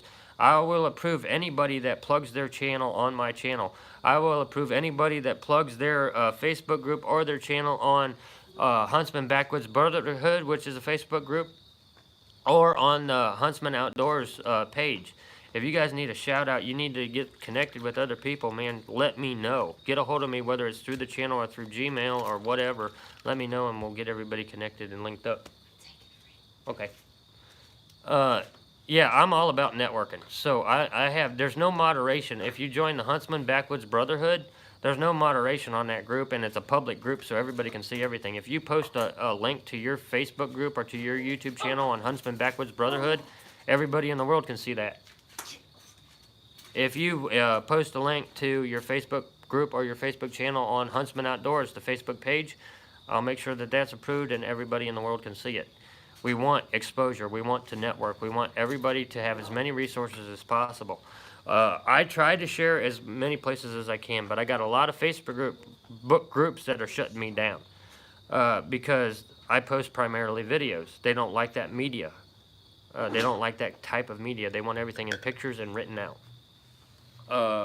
So in one group, I posted a photo of our current Bushcraft build, and I wrote a quick description on that photo, and everybody wanted more photos.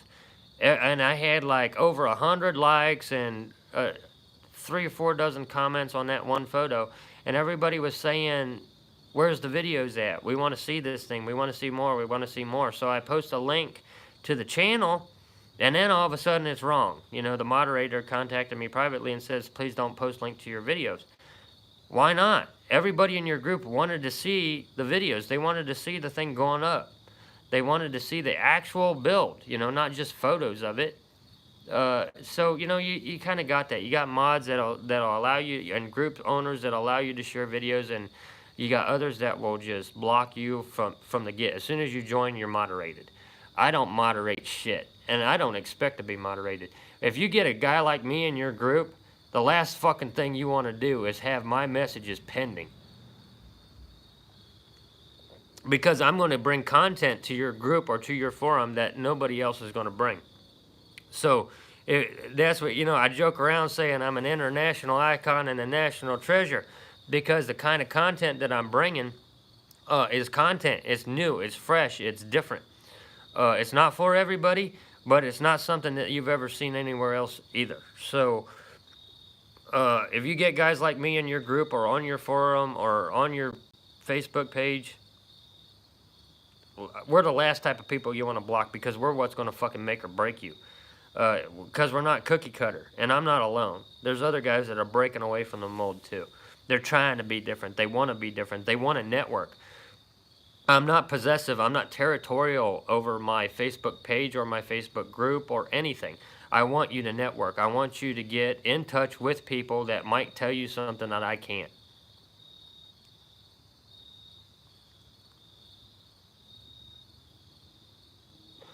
All right, guys, we've been going for an hour and a half. One more time, please hit that thumbs up.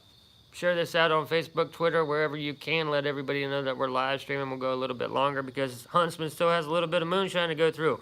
We broke into this live stream tonight looking at the new blanket that I got that I'm going to be field testing. We'll get a better look at this at the camp on Sunday. We will be live streaming from the Bushcraft build this Sunday at noon. And that fucking live stream is probably going to go for 3 or 4 hours, because we like to stream 3 or 4 hours whenever we're out to the build.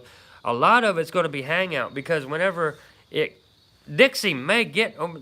Fucking label. I'm gonna take the label off and pour it in a different mason jar. Then you're fucked. I got, whenever I get out to the build this Sunday, we got the back wall to chink up. We got some stone to haul up for the fireplace, but the fireplace has got to go up in steps. So we're going to have some hangout time. I have got some new trail cam footage. We did get a doe and her fawn. It looks like a yearling right next to the camp on the trail cam footage. We're going to be getting that up on the channel. We'll be retrieving the trail cam this Sunday. And taking a look at the footage of the wildlife that's right beside our cottage. I mean, they're right there in the camp, but we brought them in there. So Sunday might be a long live stream, but a lot of it's just going to be hanging out at Camp Bullshit. And we're going to fix our lunch out there, so we'll have a fire going this time. We'll fix us up some lunch. We'll get that back wall done and start setting our stones for our fireplace. And then we got to start working on our front door. Mickey Wilson, Bushcraft and Survival. Everybody make sure you go out and check out his Facebook group. Just literally go to Facebook and search for Mickey Wilson's Bushcraft and Survival. Join that group. Great place to network. Tom Ritter's over there from Deep Woods Bushcraft and Survival. Everybody's coming together as a big old fucking family, no matter what forum they're on. All of the greats are eventually going to condense right down into one forum, and we'll have everybody that's worth watching in one spot. That would be great. I would love to see it on Huntsman's Backwoods Brotherhood. Send out some invites. Anybody that wants to join Huntsman's Backwoods Brotherhood, you can get a link to that down in the description of this live stream. So if you just hit that description, you can check out the blanket that I got that we plugged here on tonight's show. And you can check out the Facebook group and join Huntsman's Backwoods Brotherhood, where you will get some hilarious country-style redneck memes, a lot of bonus content, and a lot of behind-the-scenes stuff for upcoming episodes. You get to see behind-the-scenes stuff for the upcoming episodes right there on Backwoods Brotherhood before it airs on YouTube. So we got all of that going on. You have to have an entire social network built around your channel, or your channel really don't go nowhere. So you have to have a Facebook group. You have to have a Facebook page. You have to have a Reddit forum. You have to have an Instagram account. You have to have a Twitter account. Those 5 things will help get you over on YouTube. But you got to manage those 5 things and more all throughout for as long as your YouTube career goes on. That's how we built the channel and got it up. But we kind of plateaued between 9 and 10,000 subscribers. We're kind of plateaued there as far as the subscriber count goes, which I really don't care about because I look at my analytics. And 87% of my views, the last time that I looked, 87% of my views come from unsubscribed people. They're not subscribing. They're watching, but they're not subscribing. So my videos are getting seen by a lot of fucking people that are not hitting that subscribe button, which is fine, because I don't care where the views come from. A lot of my views come from Reddit now, because I invaded Reddit. And there are people on Reddit that hate my fucking guts, because over there on Reddit, they absolutely do not like you sharing videos. And I share, and you know, there's some painting any shit going on over there at Reddit, man. There's some sensitive little girls on Reddit, especially on the Bushcraft forum. There's the main Bushcraft forum on Reddit is not the place to share really awesome content, because they will hate you for it. It's like the more successful you are, the more they hate you for it. It's crazy. So I fuck with them, because that's, you know, just in my nature. I'm a troll hunter. Yeah. All the actors, at least 18 and all the records keep, blah, blah, blah. Oh, this moonshine's good. It's starting to taste like cinnamon. That's probably me, because this moonshine's not supposed to taste like anything. But it's good. Man, I might have a hell of a time getting this big-ass blanket back in the stuff sack. I keep wanting to get up. I keep wanting to get up and roll it up and put it back in the stuff sack. I'm going to have to do that before I go in. Stuff sack, but look at the size of the stuff sack. The damn sack itself is huge. But if you're going out, you know, winter's coming, man. If you guys are going out in the winter, you got to make sure that you're safe. You got to make sure that you got the best gear possible, because if you get into the situation in the wintertime, it's a whole different story than in the summertime. Summertime, I swear to God, in the summertime, no matter where you're at in the country, or where you're at in the world, if it's summertime, you can go out and do a solo overnighter with absolutely no gear at all, and you will survive. Wintertime is a different story. Wintertime, you got to make sure your shit is covered. You got to make sure that you have proper clothing and proper gear to make it through a winter night because the temperature is going to drop insane. Hey, Tyler Wood. Everybody check out Tyler Wood, also one of my favorite channels. Tyler is a great laid-back guy, and he's up and running, putting out some great content, does some live streams too. Tyler is an awesome guy to hang out with, just on and bullshit on a live stream with. So everybody check out Tyler Wood's channel too. He's worth a sub. And I'm not going to go around and say, sub this person, sub that person, and send you guys to empty promises. I don't know how the shelter's doing. She might be in a bad mood tonight. We did get the front face of it done, but it's been taking a lot longer, and it might be because of the change of the season. It's been taking a lot longer for the cob between our beams to dry out. So, but she's looking good. The front wall's done. We're going to be going out there live streaming Sunday at noon to get our back wall chinked in and start building our fireplace and chimney. And then after that, it's just slapping the door on. So, yeah, she's coming along great. The Bushcraft build ought to be done within the next 2 weeks. Going back to channel recommendations and shout out, Tyler Wood is an awesome guy to hang out with. Laid back, soft spoken. He puts me in the mind of a cowboy. He talks slow, he talks low, and he doesn't say anything that he doesn't have to say. Great guy to hang out with.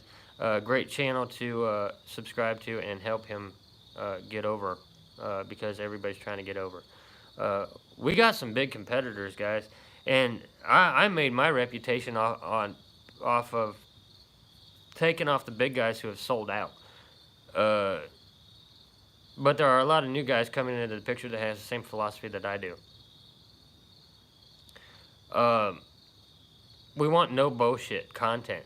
We don't want a sales pitch for the first 15-20 minutes of the video.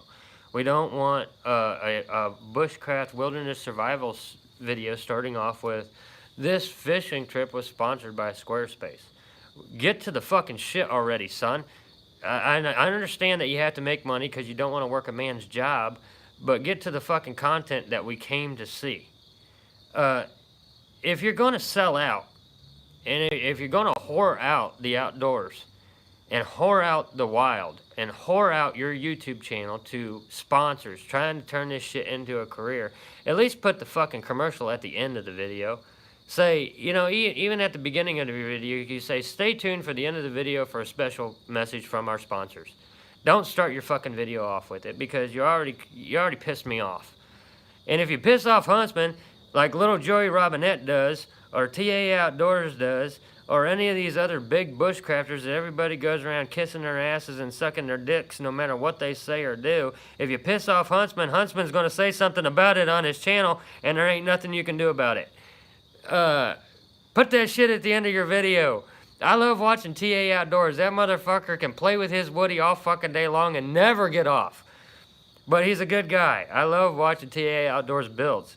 Him and his dad get together. It's absolutely hilarious time. But TA Outdoors is a fucking YouTube whore. He sold out bushcraft and survival. He sold out the outdoors to make money off of it. Just like Joe Robinette did. Joe Robinette started his career off on Alone. Alone really got Joe Robinette over. And let old Huntsman here tell you something about the television series Alone. Alone is a television production. It's fake as fuck. Here's the primary points that they don't want you to know about the Alone television program that got Joe Robinette over. Even though he tapped out like a little girl because he lost his fire steel on the beach. Number one, they do not camp in remote areas. They camp next to access roads, and they are in close proximity to each other. If they said, hey man, chances are the guy right over a few hundred yards from them is going to hear it and holler back. They have contact with the outside world all the fucking time because the producers of the show and the med staff have to go in there and check on their soft little asses every once in a while and make sure that they're not dying. Alone is a television production. They are not alone in the woods. They are literally right next to each other within a few hundred yards of each other. And if anybody doesn't believe Huntsman on this, just Google it for your fucking self and look at the fucking map of their GPS location. They are right next to each other no matter where Alone films at. They are in close proximity. They are close to an access road. They are close to the producers and the medical staff. They are not alone in the woods. Whenever it comes to the food, they make their contestants eat disgusting things every once in a while because it's good for ratings. They make them eat raw fish every once in a while because it's good for ratings. They make them do these silly little fucking stunts because it's good for ratings. Joe Robinette got over on the television series Alone, and Alone is fake.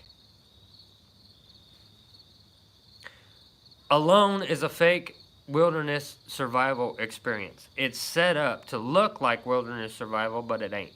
They're not alone. They're not in any danger the entire time that they're out there. And those boys are under contract to never admit that.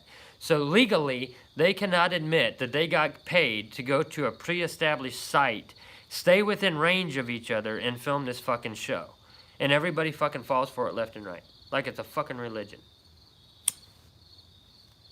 I'm telling you right now, Alone is fake. Joe Robinette built his entire fucking YouTube channel off of a fake television program. His entire reputation is based off of a lie. And it's the same with Ray Mears. Everybody worships Ray Mears, especially over in the UK, like he's some fucking legend. Why did Ray Mears never get a bit of dirt on him? He never got dirty. In the entire fucking career of Ray Mears, he was never dirty. Ray Mears never got dirty. His hair was never messed up. He never looked uncomfortable. But it was a television program. It was produced. He had an entire team of people around him. Ray Mears is as fake as they fucking come. And you've had legendary bushcrafters, legendary outdoorsmen who have called Ray Mears out on being fake. He's too fucking fat to be a survivalist. Never trust a fucking fat survivalist. That lazy son of a bitch sold out a long time ago. Ray Mears doesn't even own the rights to his own fucking content anymore. He sold it all to BBC. So if you contact Ray Mears and Woodlore, they can't give you permission to do anything with Ray Mears' content or Ray Mears' gear because he sold all of his rights to BBC so he could live happily ever after on your fucking dime because you are dumb enough to go out there and buy a Ray Mears knife or a Ray Mears this or a Ray Mears that. You fell for the fucking hype. You fell for a television production and thought it was real. And it's anything but. So I come onto the scene and I call these little bastards out saying, the television shit's fake. Your channel's fake. TA Outdoors doing these massive builds and getting them up in record time. It's fake. They put months of work into this legendary status, building these monumental bushcraft builds that nobody in their right fucking mind even wants to try to pull off, just so they can hype up their channel, hype up their content, hype up their legend. That's all it's about for them, because if you have a legend around you, it produces revenue. And you look at the subscribers, the comment section of those channels, it's mass ass kissing all the way around. And then old Huntsman comes onto the scene. You look at the comment sections of my videos, they are dead. There is nobody that has anything to say after I say shit. If people watch a Huntsman video, they are speechless by the fucking end of the video because they aren't leaving comments. My loyal subscribers will leave a comment and say, hey, great job, Bill's looking great. You know, the supportive stuff that you actually welcome. They actually mean it. It's not this hollow ass-kissing shit. I don't want that. I don't want hollow subscribers. I don't want subscribers that are just there, blind, deaf, and dumb, saying, oh, you are so fucking great. No, I'm not. I'm going out there and making every fucking mistake a person could possibly make and beating myself up and trying to capture realism on video. Trying to make it as real for you guys as I can. And that's why we started the live Bushcraft build series. Because you get guys like Joe Robinette and TA Outdoors doing their bushcraft builds. It inspires a lot of people. That's great. Good job, boys. I know you're all in it for the revenue and you have to get paid to go to the outdoors. But along comes Huntsman. Along comes Huntsman with a live bushcraft build series, and you see every fucking mistake that I make. You see how long it takes. You see the pain, the mud, the blood, everything, the frustration that goes into building a structure like what we're building right now on that live stream. I can't edit that out. Whatever happens, happens. From technical difficulties to me fucking up what I'm trying to say, to exhaustion, to being a muddy mess, to cutting my hand while I'm using the knife, digging clay out of the bank, having to leave the camera to go get supplies. It's just real. It's as real as you could possibly get it because it's happening right in front of your eyes live. It's not edited. It's not processed. It's just live. We brought that in because I cannot go around saying Joe Robinette is full of shit and he's a soft ass little pussy who has a hemorrhoid problem and needs to sit on a little pad. He has to put a pad down on a log before he can sit down on it because his ass might hurt. That's the guy you're worshiping? That's the guy that's going to get you through a survival situation? Seriously? TA Outdoors making his legend off of making these massive builds that nobody can pull off. But he's doing it by making a kit. He makes a kit. He goes out and buys thatching for his roofs. And he's trying to go bigger, bigger, bigger all the time. He's just showboating now. He's not bushcraft. He's not survival. He's not even real. He's just showboating, trying to get YouTube revenue. And eventually, TA Outdoors is going to reach a point where he can't outdo what he's already done. And I think he's getting close to that point because just earlier today, TA Outdoors released a video which is kind of a recap of a previous build because the little son of a bitch is running out of content ideas. He didn't keep it real. He tried to go bigger, bigger, bigger all the time. He tried to showboat, and now he has to release recaption old videos just to get content, just to get views, just to keep that revenue coming in. Exactly, Tyler. There's a difference between, and you can feel it. It's something that you can feel. There's a difference between a guy that goes out in the wilderness and actually has a healthy respect for what he's fucking doing out there, and a guy that is only sitting out in the woods to make money off of YouTube revenue. You can feel it. You can see it. You can tell it by the way that they talk, the way that they walk, the kind of gear that they're plugging. You can tell the difference between a woodsman and a YouTuber. Quick as shit. And it just takes a little bit of fucking common sense. Great for entertainment. Even as much as I hate Joe Robinette's sellout little fucking ass. Joe Robinette could have been a great bushcrafter. He could have been a legend in the outdoors community, and some considered him a legend in the outdoors community. But he sold out before he was even out of his fucking 20s. He became all about money and revenue before he was even out of his 20s. He disrespected the woods, he disrespected Mother Nature, and he's a little sellout bitch. He's all about crawling in bed with whatever overpriced company will throw him a fucking dollar. Joe Robinette is nothing but an outdoors whore. And he's a cheap whore at that. They probably don't have to throw him much money for, Heavy Cover probably didn't throw him a shit ton of money to plug their fucking canteen. Maybe a month's rent on that new little fucking house he's got. But Joe Robinette took the outdoors. He took my way of life that I have been living my entire life. Joe Robinette took my way of life, my family traditions that go back generations, and hoard them out for fucking chump change. And then Joe Robinette wonders why I have a problem with his sorry little scrawny ass. Number one, he never went through puberty, and you can tell that by the way that he fucking talks and carries himself. And number two, he came right to my channel and left a comment right here on my channel whenever I called him out saying, Heavy Cover Inc. is good people. And just because they're overpricing their gear and robbing people doesn't mean that they're bad people. They're just businessmen. It's just business, man. I have a problem with that. I have a problem with companies robbing you guys, saying you have to have this, you have to have that, or making you believe that you have to have it so you can go out and do what I do. That has been the theme of my channel since the beginning. I come onto the scene and say, look guys, I have been doing all this all my life. I was country raised. This shit is nothing new to me, and we never had fancy gear. We never had anything that cost over 10 or 20 bucks. You don't need it. I have been out in the middle of February in an ice storm in a tent. And the only way that I had to stay warm because this ice storm was so intense was to heat the tent up with a fishing lantern, a propane lantern. Propane lanterns put off a lot of fucking heat. You see guys out fishing all the time with propane lanterns. Propane lantern is almost instantaneous heat for your shoulder. Nobody thinks about that. Well, I'm just going to take a propane lantern out with me and use it. Use the lantern, number one, for light and number one, for heat. I was out in the middle of an ice storm in February with a propane lantern, a little tank that went on the bottom of the lantern, the tank screwed right in.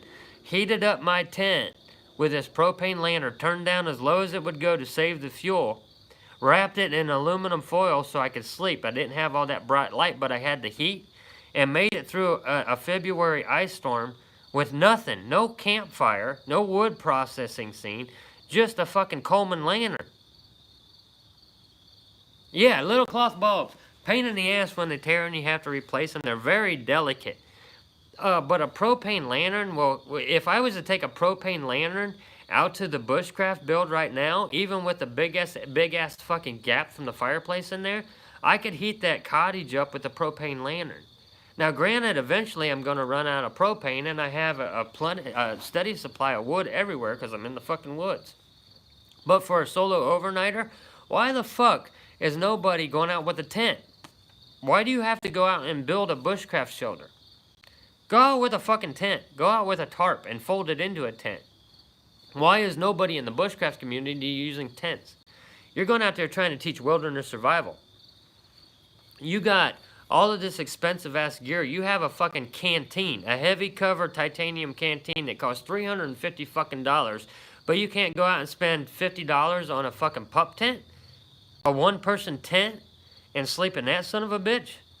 Why the fuck not? Because you're showboating. You're trying to get views. You're trying to be radical. You're trying to be extreme. What the fuck ever. I've seen your builds. You're in a safe space. Do what Huntsman does. Go out and sleep underneath a hemlock grove with no gear at all, no fucking light, and film that stream with film that video with a night vision camera because you didn't bring a headlamp with you. You can't even get out of the woods. That's my favorite memory. Sleeping in the hemlock grove with no light. I didn't even have a headlamp with me.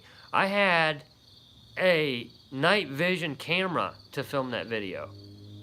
The only light that I had was a red LED on that night vision camera letting me know that it was filming. That's how I filmed that episode. That's how I filmed that solo overnighter with no gear. In a rainstorm, sleeping in a hemlock grove because the hemlock trees were the only cover that I had. I was using a log as a pillow and pine needles as the bed. And I survived it. I did that one time, and it was late spring. It was still cold as shit out at night. I went out with no gear at all, no survival gear, no med kit, no light, no lantern, no fire starter, no tinder pouch, no nothing. Curled up in the fetal position in a hemlock grove, using a fucking log as a pillow, and made it through the night. So, and I did that early on in the series. You could go back and watch that video. Watch Huntsman's solo overnighter with no gear. You'll learn a lot. And doing things like that. An outdoors solo overnighter with no gear, anybody can do that. Even Joe Robinette with his hemorrhoid problem can do that. He could go out with absolutely no gear at all. Joe Robinette could make it through a solo overnighter with no gear, sleeping under a tree with a log or a rock as a pillow. He could do it. He ain't going to because he's a pussy. That's it. That's the defining factor. Either you're a fucking man or you're not. Either you're going to go out there and you're going to put yourself in real life scenarios. You're going to challenge yourself against the elements, or you're not. You're going to stay in the safe space of a camp with all of your fancy gear and a pack full of shit that you don't really need, but it's better to have it and not need it. Bullshit philosophy. Or you're going to go out there. You're going to leave your pack at home and test yourself against Mother Nature. I've done it. I went out there and tested myself against Mother Nature. I filmed in the rain. I filmed in the ice. I filmed in the heat of the summer. I filmed in storms. Wasn't dependent on my gear. I was dependent on the landscape itself, on the forest itself. Where do I go in the forest to find shelter when I can't build a shelter? Where can I find shelter in the forest, whether it's a cave, under an overhang, in a hemlock grove? How do I build a bed whenever I don't have a sleeping bag with me? How many times have you guys seen me carry a fucking blanket out to the woods? I don't do it. This blanket right here is going to be the only one I'm lugging around anytime soon. And that's just because I have to field test this son of a bitch, not because I actually want it. Dixie, I'm the type of person that would walk into a bear's den, curl up right next to that son of a bitch, and suck on its tit. And the bear couldn't do nothing about it. She would give me a nickname.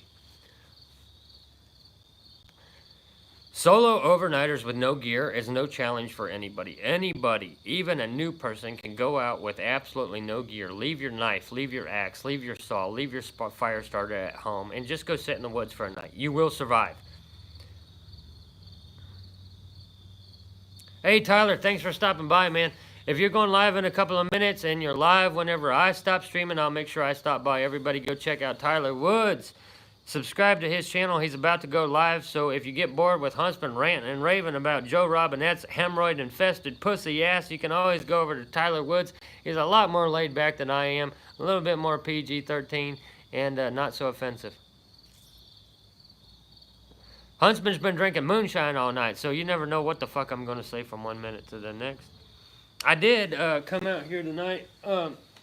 Earlier in the stream, I talked about tomorrow night's episode of Huntsman. And I came out here tonight with the idea that I was going to start refinishing my primary walking stick. This is the walking stick that I normally carry with me. It's got a nice length of paracord there for the handle, and also emergency paracord. We got a crystal top on there. Tomorrow night's episode of Huntsman is all about crystal. It's about crystals just like this one. Ice Age crystals that we find near our camp. We're going to be treasure hunting for those, and we're going to be taking the largest specimen of rose quartz crystal that we have found out in the wilderness and taking it up to our camp. But this is my normal walker. Hey Tyler, it's a win-win, man. I love your channel, I love your content, I love hanging out with you. If I can support you in any way, I will. Tyler is a great guy to hang out with on a live stream. Definitely check out his channel and give him a sub. But I did come out here to polish up my staff. This is my normal walking stick. I do take pride in this thing. I love this thing. Me and this thing have a personal relationship. We've been through some shit together. I did come out here to try to restain it, but it got a little dark on me, so I might restain it in the house later tonight while I'm just in there hanging out. I do love that crystal, though. Fit perfectly right there on the top. And I actually blended it right into the wood by taking some wood putty and texturing it and then staining it the same color that I stained the wood, so it just blends right in and it fits that crystal in there. And I can actually use this crystal. It's hard enough to use as a fire striker, so if I hold a steel up to this sharp edge that you see right here, I can take my striker and strike it against the crystal and make a fire right off at the top of my walking stick. But it does have some damage to it. You can really see the damage down here where I walk with it all the time, so it needs a little bit of love. Need to get this thing fixed up. So I'm going to be doing that later tonight. I had my stain out here and everything. I was going to do it, but then I started drinking moonshine, and then one thing led to another.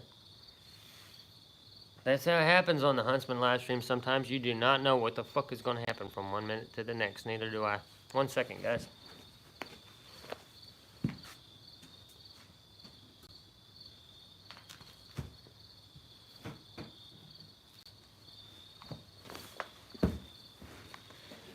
So it's getting pretty late now. I did have a super chat come in earlier for 10 bucks. That's going to get me another pouch of Huntsman's Backwoods Honey Bourbon Cigars, the official cigar of the unofficial cigar of the Huntsman series. It's not like Backwoods. Backwoods Cigars did not get a hold of me and say, "Hey Huntsman, if you smoke Backwoods cigars in your series, we'll give you X amount of dollars, or we'll give you some free cigars," or something like that. Backwoods Honey Bourbon Cigar, Backwoods as a brand did not. They don't even know that I exist. I just like their fucking cigars. And the reason I like their cigars is because when I was younger, I think I was a teenager when I started smoking backwoods. If you smoke a backwoods original, they are a motherfucking harsh ass cigar. These are a lot lighter. They're a lot more mellow than the original. But I remember smoking my first backwoods cigar when I was like 16 or 17 years old, and how hard it was, man. It was some rough shit, almost as rough as this moonshine that I'm drinking with a label on it. But it created an impression, to be sure. So whenever they came out with honey bourbon, I'm a big bourbon drinker. I'd either drink Maker's Mark, Devil's Cut, or the new one is Four Roses. Uh, but whenever they came out with honey bourbon, I was like, it's a fucking bourbon cigar. I drink bourbon. Let's try that out. And they are fucking delicious. They're sweet and they're relaxing and it keeps the bugs away. It's great to have some Backwoods honey bourbon cigars. But Backwoods as a brand, they don't know that I exist. They need to know that I exist. I ought to give them a shout out over on Instagram. I ought to like make a picture of Backwoods honey bourbon cigars and take a still shot or something and hit them up on Instagram. Say, hey, you sons of bitches, I plug you all the time in my show because I love your cigars. But I really do love them. They're good cigars. Don't taste a lot of bourbon. They're more honey than bourbon. But it does go good with the moonshine. It kind of tapers off the kick of the moonshine.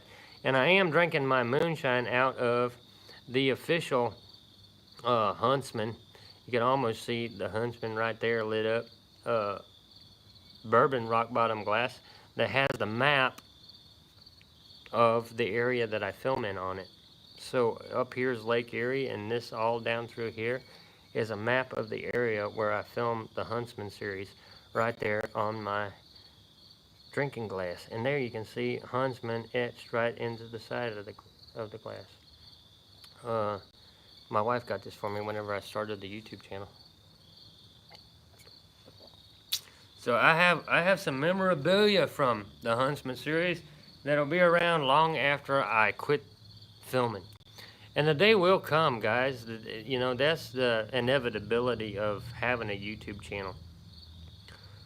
The day will come when I'm not around anymore, when the channel's gone, when I'm not putting out any new content, and I'll probably have people coming looking at the channel long after I stop releasing videos.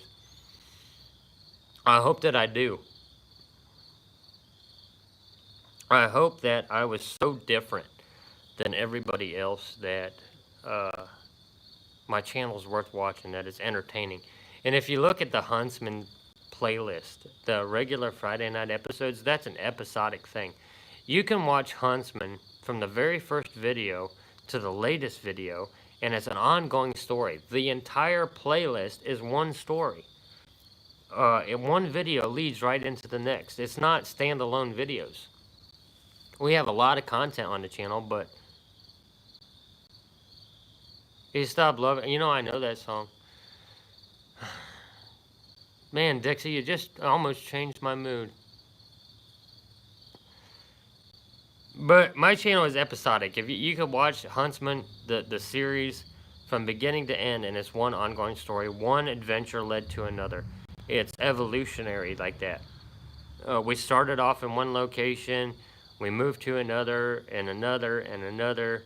Everything is right there. And like all my memories over the past 2 years are captured right here on the channel. But the day will come when I call it quits. When I say, I did what I came here to do. I accomplished what I came here to accomplish. And I'm not going to be like TA Outdoors. He got me thinking today because he released a video of an old build. And it was almost like a recap. Almost a time-lapse type deal. Here's a summary of an old build. And that got me thinking, well, this guy finally got to the point on YouTube where he's done so much that he can't think of anything new, so he's going to re-release his old content and spin it off as something different just to get views. Just to get that view rating up.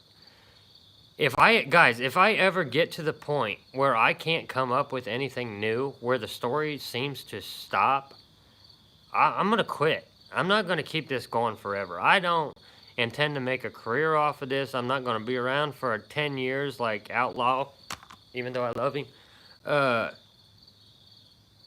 I'm not in this for the long haul. I'm not in this to make a career off of it. I'm here to make an impact, and then the day will come when I just... My last video on YouTube, you're going to see me walking off into the woods. The screen fades to black, and it says the end. When I get to the point where this feels like a job, when I start looking at the numbers more than I start interacting with you guys as people, I'll quit. Because I'm not going to sell out. I'm not going to turn this into a career. I'm not going to try to whore my channel out to anybody. I'm not going to, buy into sponsorships and all of this other shit so I don't have to have a real job. If I ever get to the point where it's more about the numbers in my fucking analytics than it is about what we're sharing here, right, one-on-one, I'll quit doing it. Because I don't want to lose the essence of the channel. I don't want to, and I will not, under any circumstances, no matter how hard life gets for me, I will not use my channel as a way to get through life. Because it would be an insult to the memory behind the creation of the channel. It would be an insult to what inspired this channel. And I just won't do it. I'll quit. I'll walk off. I'll walk off into the sunset, and that'll be the last time you ever see me. The social media pages will disappear, and the YouTube channel might still be here for anybody that wants to go back and look at the content, but I just won't be here no more. I just won't do it. When my story's over, it's over. I'm not going to come up with ways to try to extend my life.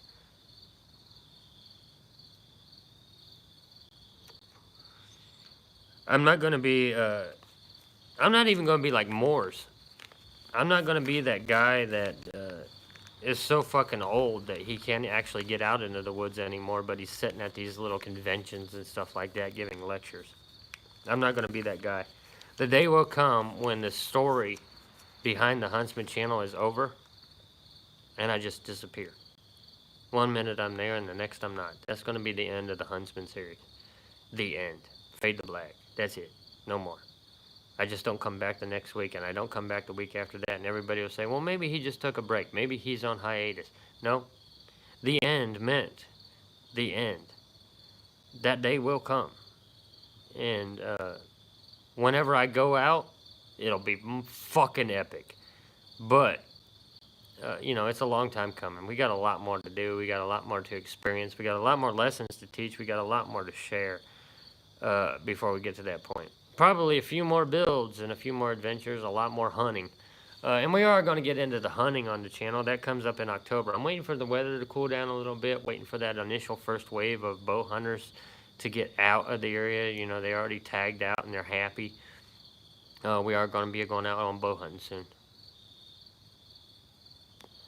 Yes, Dixie, and a mason jar label as a keepsake. You're never going to let me live that down. I'm drinking moonshine out of a mason jar that has a label on it, and Dixie just made a lasting impression. Hike with Mike, great channel. Thanks for stopping by, appreciate it.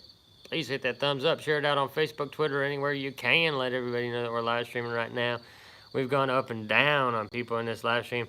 I tend to live stream for a long damn time, so they get tired of hearing me talk. Anybody that's getting tired of hearing me talk, Tyler Woods is gone live, or has went live since we, started filming the episode. You ought to go check out Tyler Woods if you guys are inclined to move along. Mike's Backyard. Thanks for coming back. Appreciate it. Anybody hasn't hit that thumbs up, please do. Share it out on Twitter, Facebook, Reddit, wherever you can. Just harass the shit out of everybody and let everybody know, oh, Huntsman is streaming live and he's getting buzzed on moonshine while drinking honey bourbon backwoods cigars. And they should come see it. We do have a link, I'm hoping, down in the description of this video for the blanket that I'm going to be field testing. And it is a big ass blanket. It's got some weight to it at just over 4 pounds. It's waterproof, windproof. The outside lining is ripstop nylon. The core is heat reflective material, so it reflects radiant heat back to you rather than letting it escape the blanket. The inside of the blanket is fleece, so it's a soft inside liner. You can get this blanket by checking out the link down in the description of this video. Thank you, Dixie. I appreciate that. And we're going to be field testing this out at the Bushcraft camp this Sunday when we're live streaming from the cottage build. We are going to be live streaming the next step of the cottage build this Sunday at noon. For those interested, just hit the bell icon. You'll get notified of when we go live. Come and join us for that live Bushcraft build stream and share that out, because that is making some impact in the outdoors world just because of the realism behind it. I don't think anybody has ever filmed their entire Bushcraft build live before I came along, which is setting us apart a little bit because it gives a realistic perspective. Mike, I hope you're talking about my hair, because I got me a lion's mane underneath this ball cap. I don't always wear the ball cap. I did get in the habit of wearing caps, but usually had my hair up a little bit, pulled out of my face. But yeah, I'm a long-haired country boy. Yeah, Minnie Pearl had a tag on her hat. I remember that. I remember watching Minnie Pearl on Hee Haw, and every once in a while she'd show up right after Hee Haw on Grand Ole Opry. Minnie Pearl was pretty popular on Grand Ole Opry. That was before a lot of these people existed. People who watch this show, watch this live stream later on, and we start talking about Minnie Pearl and Hee Haw and watching the Grand Ole Opry, they ain't gonna know what the fuck we're talking about. Okay, Tyler Wood, Alone, Season 7. He just posted a video for Alone right after we got to talking about Alone as a television program is fake as fuck. Tyler Wood just did a review on Alone Season 7, even though it's fake as shit. I love Tyler, but apparently he had that video set and ready to go before I mentioned that Alone is fake. Any of the contestants that go on the Alone show are contractually obligated not to say that they were in close proximity to each other right next to the road, and they were in contact with production and medical staff the entire fucking time.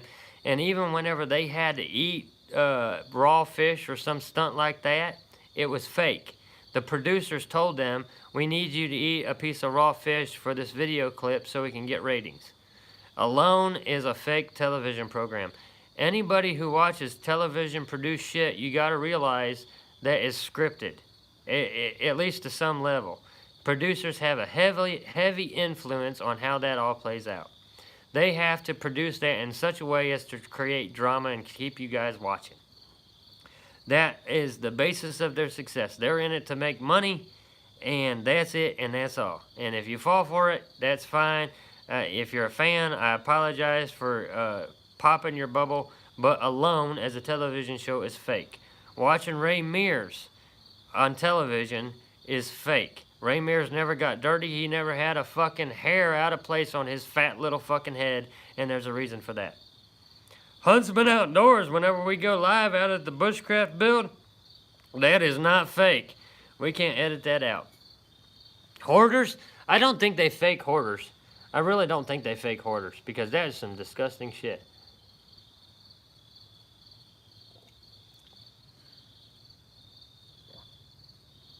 Yeah, hoarders is nasty. There's no way to fake that. There's just no way to fake that. You cannot be that nasty. My landlord's a hoarder, so I've seen that firsthand. That fucking woman keeps everything in her house. It's disgusting. And it smells like mold. It's nasty. Nasty, nasty people in this world. I'm going to smoke one more good cigars, guys. Whenever this cigar is gone, we're going to end the live stream. We're going to cut it off. So we got one more cigar. Probably one more glass of moonshine. We're going to end the live stream. We're going to wrap it up for the day. That's the end of this pouch, so I'm going to have to... And I got this cigar, and I got one more cigar, but I did get a super chat earlier, so I can go out and buy another pouch. So I got 2 cigars left before I have to go buy a new one. But we're going to wrap this up here after this cigar. Get in there and settle down for the night. I will be filming tomorrow. We're going to be filming a new video that'll come out next week. Really got to get to working. I had Hannah Barron and a couple of the other girls ask me if I was going to release any new videos on the channel, because all of the girls that I have copyright permission from to release on the channel, we stay in constant contact. And it's been a while since I released a Hannah Barron video, and I haven't got to the other girls that were in the Hunsters collaboration to release their videos. I got a new microphone to do the voiceover stuff, and we're going to get those videos coming up on the channel here directly. I got to get the time set aside and just do that on the Outdoors Biography. If you have an outdoors channel, anybody that has an outdoors bushcraft or survival channel, and you want mentioned, or you want an episode in the Huntsman Outdoors Biography, we're giving free shout-outs. All you got to do is get in touch with me at huntsmanbushcraft@gmail.com. I'll send you a questionnaire that'll help me get that kind of what you want put into your shout-out, and I'll do an outdoors biography using your own video. Absolutely, Jess, that does count. If you goes to the mailbox, that does count. So I'll give you a shout-out. If you're curling your hair, I'll give you a shout out. Just because it's you, Jess. But yeah, if you have an outdoors channel and you want some new subscribers, you want people to know that you're there, just let me know. We'll get you out on the Outdoors Biography, any outdoors channel, any outdoors content on any forum, whether it's Instagram, YouTube, Facebook. If you have a Facebook group and you want it on Outdoors Biography, just let me know a little bit about what you got going on. I will get you in the Outdoors Biography series, which will be your content with my voiceover giving you a plug. That's how I worked with the girls that I worked with on the Hunsters collaboration. I was not doing it for myself. I was doing it to draw attention to them. They were all for it. I have about 15 girls in there, maybe 5 guys. I got a couple of Bushcraft channels coming up that'll be on the Outdoors Biography. I just got to get that content filmed and put out. We're going to be doing that probably within the next week or two. Hannah Barron, I'll tell you what, Hannah Barron has been a blessing for my channel. That girl is absolutely fucking awesome. Anybody that has subscribed to Hannah Barron's Outdoors YouTube channel or follows her on Instagram, her and her dad are fucking amazing. As far as hunting, fishing, and the outdoors goes, they are primarily hunters, though. So if you don't like hunting, you might not want to subscribe. But Hannah has been awesome for my channel. Same with Maja Odin. They really kicked off everything as far as the Huntsman series goes. Got me a lot of views that I wouldn't otherwise get. Got me a lot of subscribers and a lot of exposure that I wouldn't otherwise get. They are great people that are willing to network with anybody who actually gets in contact with them and asks for permission first. And a lot of YouTube channels, a lot of bigger YouTube channels, all you have to do is ask them for permission and they're willing to work with you. You can either use their content or you can give them a shout out and they'll give you a shout out back, which is extremely rare. But if you just talk to people and be honest with them, say, hey, I want to do this. Say, hey, you're one of my inspirations and I want to kind of highlight you on my own projects and kind of just show that level of respect, they'll be more than happy to work with you.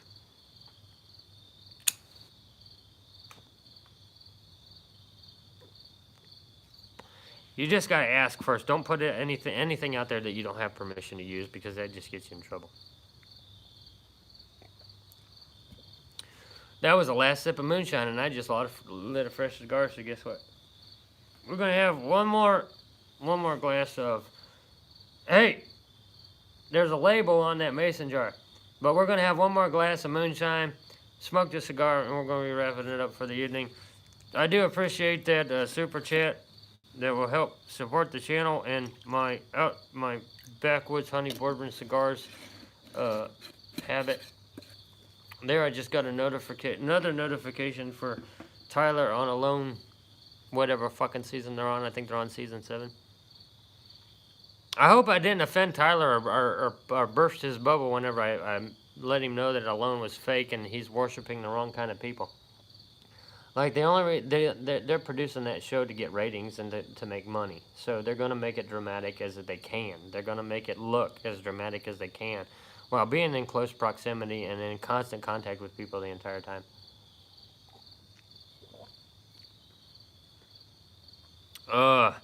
Old Joey Robinette tried to spin off the Alone thing with his 10 days, 10 items, that kind of thing. And he got a lot of views and he got a lot of dick suckers with that. But it's the same principle. Joe Robinette, he could have been great, but he sold out. Sold out. He came right to the Huntsman channel and left a comment telling and say, "Hey, I sold out. I'm here to make money, and that's it, and that's all with it. And I don't care if you don't like it." And that's fine. A lot of YouTubers will go that way. A lot of outdoorsmen will go that way eventually. They'll succumb to the money, though. The greed will get the better of them, and that's great. That's fine. If greed is the reason you're here, don't get in my crosshairs. And that's the only advice I can give you on that. If you're here to make money, if you're here to thinking that your YouTube channel is going to lead to this miraculous career where you can just do what you love in the outdoors and you don't have to work a real job or have any integrity about you, you can just whore yourself out to any sponsor that comes along. Do not let me get in your crosshairs. Probably shouldn't even be subscribed to my channel, because eventually, if you subscribe to my channel, chances are I'm going to give you a sub back, and I'm going to watch your content. And if you whore yourself out to these corporations and you start robbing people of their fucking hard-earned money and trying to present it in a manner where you make them feel like they have to have this particular piece of gear in order to go out and survive in the wilderness, I'm going to call your ass out, and you're not going to like it. We're not going to be friends anymore. Joe Robinette is never going to be my friend because I called him out too many times. I called him out on all his bullshit too many times. Joe's not going to email me anytime soon saying, "Hey, Huntsman, I get what you're saying. I apologize. I'm going to try to do better in the future. I'll give you a shout on my channel if we can just squash this." He's not going to do that. Because if Joe Robinette admits that I was right and he was wrong, his revenue's dead. His entire legend, the mythos around Joe Robinette is dead. It'll cost him his career if he says, "Hey, you really don't need this expensive gear to go out and spend the night in the woods." It'll end his contracts.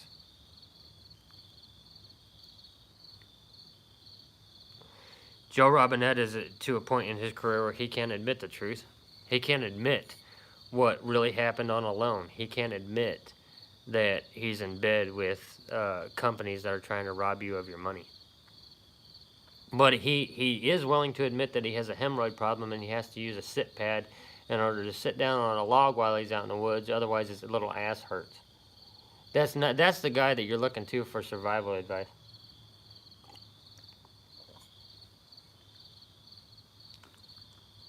I don't know, guys. Two types of people in the world: lions and lambs.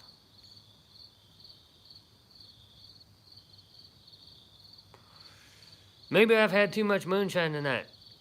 I do know that I didn't get accomplished what I wanted to get accomplished as far as my walking stick goes, but I can always take it in the house and throw the wood stain on it and get it all sealed up again, which is something that I need to be doing. And then I do have a tie that I put on my walking stick so I can throw it on my back when I need to have my hands free. So I can use the walking stick for hiking, and then whenever I'm climbing up a hill or going up a rocky cliff or something like that, I just throw my walking stick on my back, and it's out of the way, and I can use both hands. So having a tie on your walking stick is a good practice. If you carry one. No, I don't see too many people carrying them, really.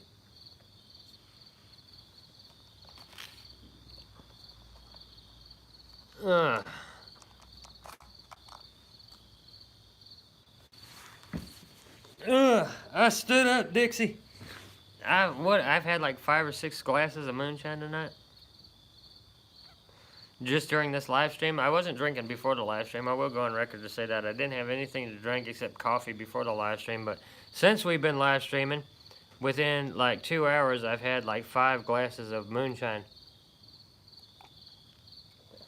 Don't see too many people drinking moonshine on their live streams, right? It's getting a little chilly out here. I might need to cover up with my blanket. Maybe the moonshine's making my blood run a little thin. Oh no. I do know that our moonshine lantern did not work out. Like, moonshine does not burn like alcohol. Appreciate that, Mike. Anytime I'm live streaming, I'm usually drinking moonshine or bourbon or wine or something. I always have some alcoholic beverage with me. But I never got into that trend of, you know, bushcrafters. You watch bushcraft channels, they're always going out with some different type of beer. Yeah, steaks. I am getting a little hungry. Earlier today, I made up some smoked baked beans with Nathan's hot dogs mixed into it. I'm probably going to go in there. That's going to be my drunk food for the night. Finishing off those baked beans and hot dogs. When we go out to the Bushcraft camp on Sunday, we will be live streaming on Sunday at noon. Oh, we're going to fix up some beef stew out there. So we're going to fix up beef stew, but we're going to be doing it a little bit different. I think we're doing beef stew. Maybe we'll do beef stew or chili. I don't know. It depends on what I'm in the mood for. But we'll go out and fix up some lunch on the next live stream at camp. So we're going to get out there. We're going to do the chinking on the back wall. Probably haul some of the stone up. Dixie, I would definitely check that out. Tacos at camp? That's almost as bad as the Bushcraft bagel. The Bushcraft bagel. That's another one of Joe Robinette's claim to fame. Going out and fixing a bagel and going home. I don't know. I just don't understand how his subscribers thought that was impressive. I don't get it. Like, that's all it takes. If that's all it took, that's all I'd do. Is just go out and fix a breakfast bagel and go home and watch Netflix. Jess, you know ribs over an open fire might be absolutely fucking delicious. Beans and bread. I used to eat that Jay and the Sticks. I used to eat that all the damn time. I would get chili beans though. It was one of my favorite snacks was to get chili beans, heat them up with a little smoke in them, and just tuck them in bread like a fucking burrito and eat chili beans and bread. That was some good shit. That's some hobo shit right there. Alright, Dixie, I'll be right over. Keep the wigwam warm for me, honey. But yeah, chili beans and bread, that's some good eating, especially when you're out at camp. Because you get the protein from the beans, you get the carbs from the bread, that gets your energy levels right back up. So protein and from the, you know, that kind of thing, that's Dave Canterbury. Dave Canterbury is actually, now there was some controversy around Dave, you know, whenever he was on Dual Survival because of the whole fucking application thing and the military training type deal. There was some controversy around Dave, but Dave was the first one to step up and, you know, admit his mistake and you know, and admit that he fucked up, that he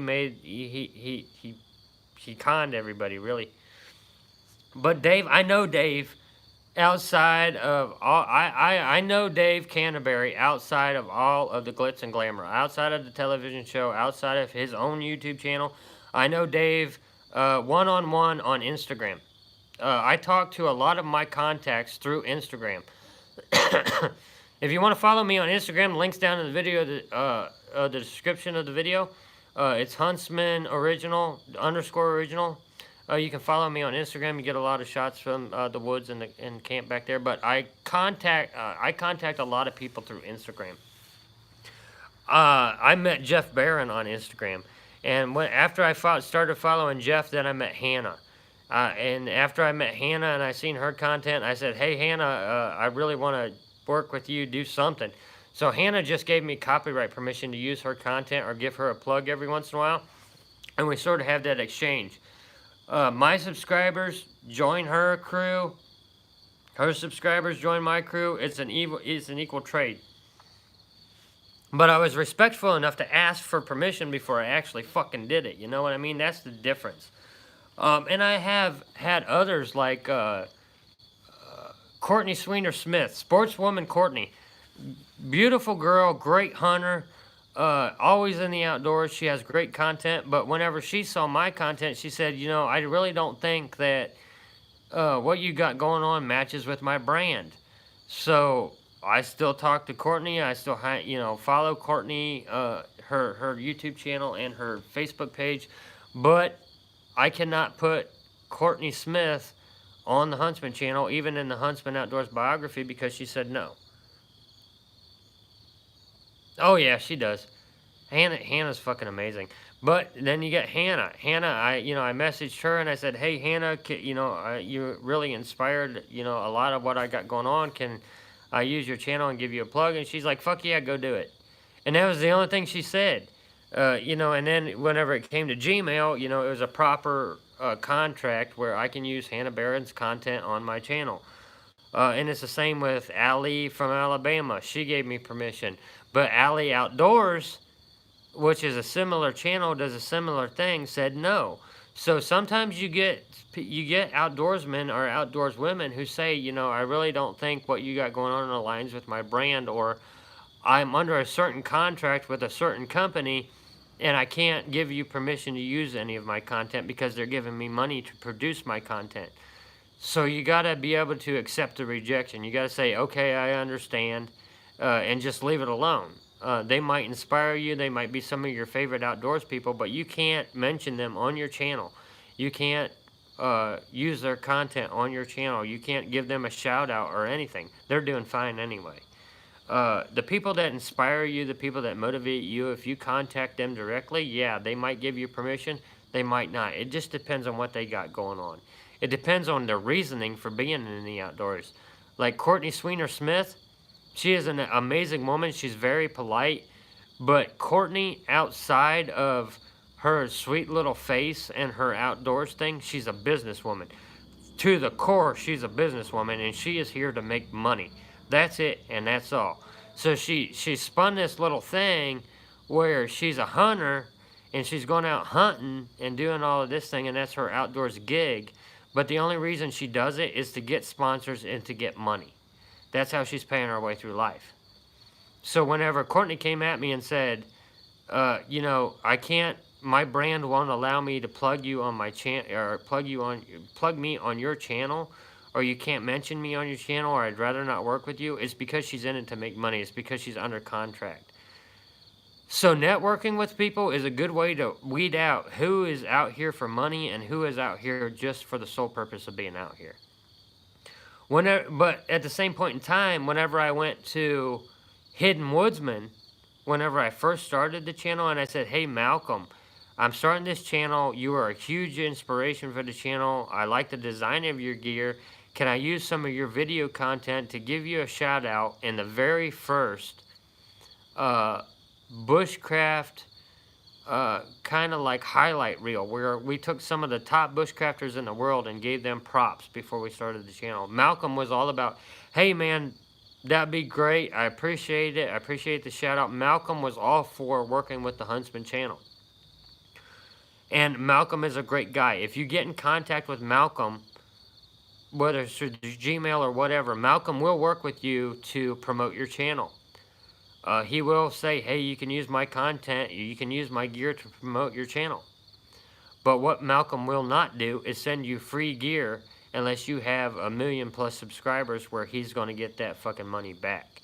He's not going to give you a free backpack unless you have enough people to sell it to. Because Malcolm, at the end of the day, as great of a guy as he is personally, he's a businessman, and the greed got to him just like it did Joe Robinette. Malcolm is all about overpricing his gear. How much do you think it cost Malcolm over at Hidden Woodsman to produce a backpack? I guarantee you it's about 1% of what he's selling it to you for. And we've been saying that since the beginning of the channel, and that's where I turned on Malcolm. And Malcolm, you got great fucking gear, but you're overpricing it, man. And he's like, they'll buy it. They'll fall for it. So old Huntsman called him out and said, don't buy Hidden Woodsman because he's robbing you. He admits that he's robbing you. He admits that it only cost him a couple of bucks to make those backpacks. He's stitching them up every 10 minutes, but he's selling them to you for $200+ and making you believe that you have to have it. And you don't. And I'm coming out with a $10 total pack that folds down into something I can fit on my belt and then whip it out whenever I need it. $10 pack, $5 saw, a free knife, and I'm going out doing everything that Joe Robinette does. I'm going out doing everything and more than TA Outdoors does, and I'm presenting it in a more realistic way with cheaper gear that everybody can afford. Anybody with a fucking Amazon account can afford the gear that I use. Even the Vaunt fucking lantern. The Vaunt lantern that I'm using to light this live stream is sitting right here, caked in fucking mud and clay from the last time that we were out at the Bushcraft build. And this lantern will only cost you a few bucks, and it's been lasting not only through all the old live streams, but through this entire fucking stream here. You don't need expensive shit. You really just don't.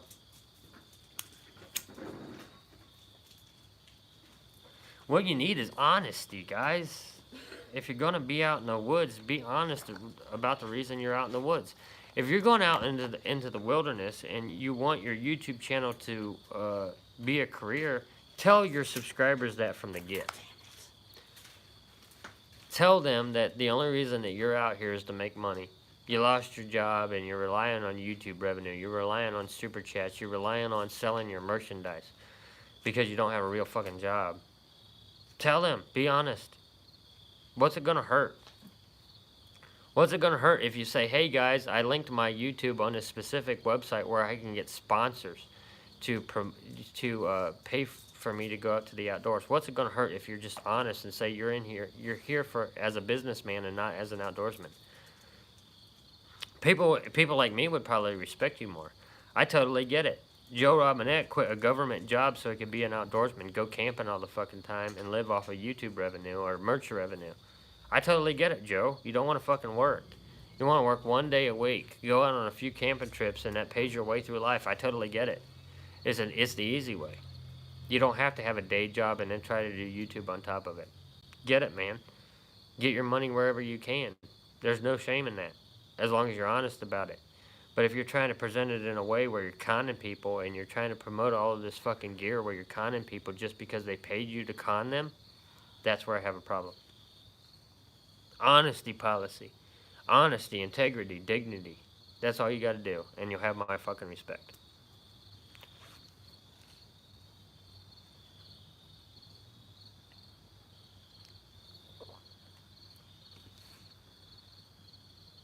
A moment of silence for the career of Joe Robinette.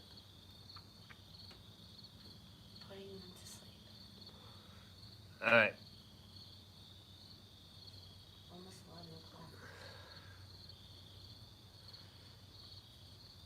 So guys, like I said, 3 bars and the truth equals a country song. Couldn't put it better myself. It's not the most popular opinion, saying, you should not be out in the woods just to fucking make money. Because that's the motivation behind a lot of YouTube channels. That's the primary motivation. Reach 1,000 subscribers, get monetized, and make some money. But I'm here to tell you guys, and I can just tell you from my experience, my views don't come from the subscribers. I have maybe 20 of you that are loyal watchers of the channel. That watch everything on the channel, that interact with me on the community page. Over 80% of my views come from unsubscribed people. Come from the social networks surrounding my channel. So if you want to build your channel, you have to have a social network around it. I'm not here to make money. I'm here to share an outdoors experience. I'm here to tell a story. And I'm here to pay tribute to somebody that I lost a long time ago. So it's just a different approach. Different motivations lead to different content. If you're here to make money, you're going to do whatever you can to get views, get subscribers, get revenue. If you're here just to be in the outdoors, you're going to focus more on the outdoors than you are going to focus on yourself. And that's the approach that I have. And you're going to see that tomorrow night on the episode of Huntsman. It's not about me. It's about me beating the shit out of myself. But it has nothing to do with bushcraft. It has nothing to do with gear. It has nothing to do with survival. It has to do with experiencing the wilderness and experiencing nature in the rawest form. You guys are going to, if you watch tomorrow night's episode of Huntsman, you are going to see me beat the hell out of myself over something that is meaningless. It has nothing to do with anything. It's just a garden prop. You're going to see me beat the shit out of myself to the point where I am ready to drop just to put a fucking piece of crystal in the garden next to my bushcraft camp. It has nothing to do with the build. It's not going to teach you anything about survival other than the psychological, emotional, and physical effects of exhaustion. Real. As real as it gets. I beat the shit out of myself so you don't have to. I do the things that I do so you don't have to. Not to inspire you and go out and build a cob cottage all by yourself with a folding saw. or to inspire you to push the limits. How am I going to move it? You're going to see that tomorrow night. I tried to tie a harness around it and pull it with a rope harness. I tried putting it on a sled and pulling it with a rope sled. I tried putting it on rollers and pulling it across rollers. I got a 200-pound chunk of quartz crystal that I'm trying to get a quarter of a mile downstream to my camp, and there was only one way to get it across the terrain, and you are going to shit your pants when you see how I moved it. Block and tackle. Oh man, there were so many primitive technology options that I had to move this giant piece of the things, if it's sitting on the ground and I'm kneeling down, it comes up to my chin. It's a massive chunk, a massive point of rose quartz crystal. And I found this thing during a live stream. We discovered it during a live stream. I didn't even know it was there. I had been up and down this creek 100 fucking times and didn't even know this crystal was there, but the tip of it happened to get washed off, and I seen the crystal point, and I said, that's a rose quartz crystal, or that's a quartz crystal, and it's a massive chunk, the biggest fucking chunk of crystal I ever seen. I knew where it came from because I had been in contact with the Natural History Museum on chunks like this that I have found on previous adventures. This is a rose quartz crystal that I found on a previous adventure. I didn't film this. This became before the Huntsman series. So the biggest piece of quartz that I found, I knew it came from the Ice Age. I knew that it came from Canada, that it dropped out of the glacier. I know that it's been here for at least 14 million years because I know the geology of the area. So there's this myth behind this crystal. A 14+ million year old crystal that came down from Canada in the glacier during the last ice age. Whenever it got here and that glacier melted, that glacier created an inland sea. So the crystal rested at the bottom of an ocean. And then the ocean dried up and receded into the Great Lakes, what we have now. Basically mud puddles from the last ice age. So when the water receded, this crystal had been buried underneath millions of years of sediment until the creek that runs right beside our bushcraft camp finally dug it out. And we found it. So the story of this crystal, it was created in a lava chamber in Canada. Rose up through the earth, got to the crust. The Ice Age happened, and the glacier comes down from the North Pole, grabs the crystal up out of the ground, a mile-high sheet of ice, carries it all the way down from Canada through the Great Lakes region into northeast Ohio, and it stays there. Global warming comes around, and the glacier starts receding. As the glacier melts, it drops off everything it picked up along the way, boulders, and the crystal that we found right next to our camp. When it dropped off that crystal, the crystal dropped to the bottom of an inland sea where there was dinosaurs, armored sharks swimming around, mollusks and dinosaurs that we found the fossils of swimming through this ocean, over top of this crystal, shitting on this crystal. The inland sea recedes. The land dries up. Millions of years pass and it becomes a forest. The crystal had been buried under layers and layers and layers of sediment. Buried underneath the forest that grew up over top of it. Eventually a tree falls over in that forest and it creates a hole. Rainwater gathered in that hole until the hole finally broke away and it turned into a creek. The creek eventually turned into a gorge. Millions of years pass. That gorge finally gets deep enough to reach down to this crystal. And it washes the crystal out. Drops it right off of the bank into the creek.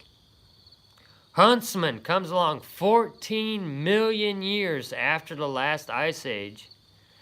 And during a live hike a live stream where we were hiking through the woods.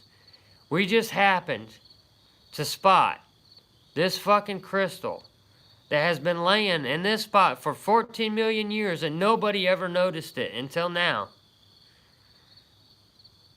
And our thinking is, that'd be looking great at our fucking camp.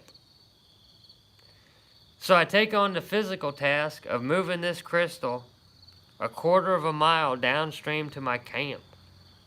And that's the story of tomorrow night's episode of Huntsman. That's all of the things that had to happen in order for us to film tomorrow night's episode of Huntsman. Tomorrow night's episode of Huntsman is 14 million years in the making. Just so we can have a piece of quartz crystal as a garden piece next to our bushcraft camp.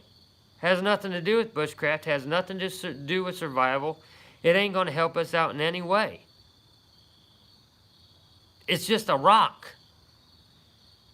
But there's the physicality of it. There's the challenge of it. There's a story behind it. A 14 million year old crystal, if I can move it a quarter of a mile, I can have it sitting at my camp.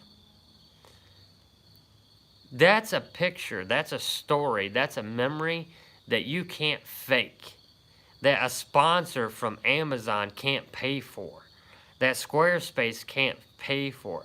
That Joe Robinette can't do. That TA Outdoors can't do. They can't even make the kind of build that we're building right now. Joe Robinette and TA Outdoors, biggest bushcrafters on YouTube. They can't make the kind of shelter that we're building right now because they don't have the materials readily available. We happened to find a spot that had green ground, high on a peak at the mouth of 2 tributaries, a ready supply of clay and stone to build a hybrid shelter out of stone, wood, and clay. Those boys cannot go out and do what I just fucking did. And they hate me for it. You can bet your ass they're watching me because I mention them too many times, I tag them too many times, I challenge them too many times, I call bullshit on them too many times. They're watching the Huntsman series. That's why TA Outdoors started releasing old video earlier this morning of his old bushcraft camp.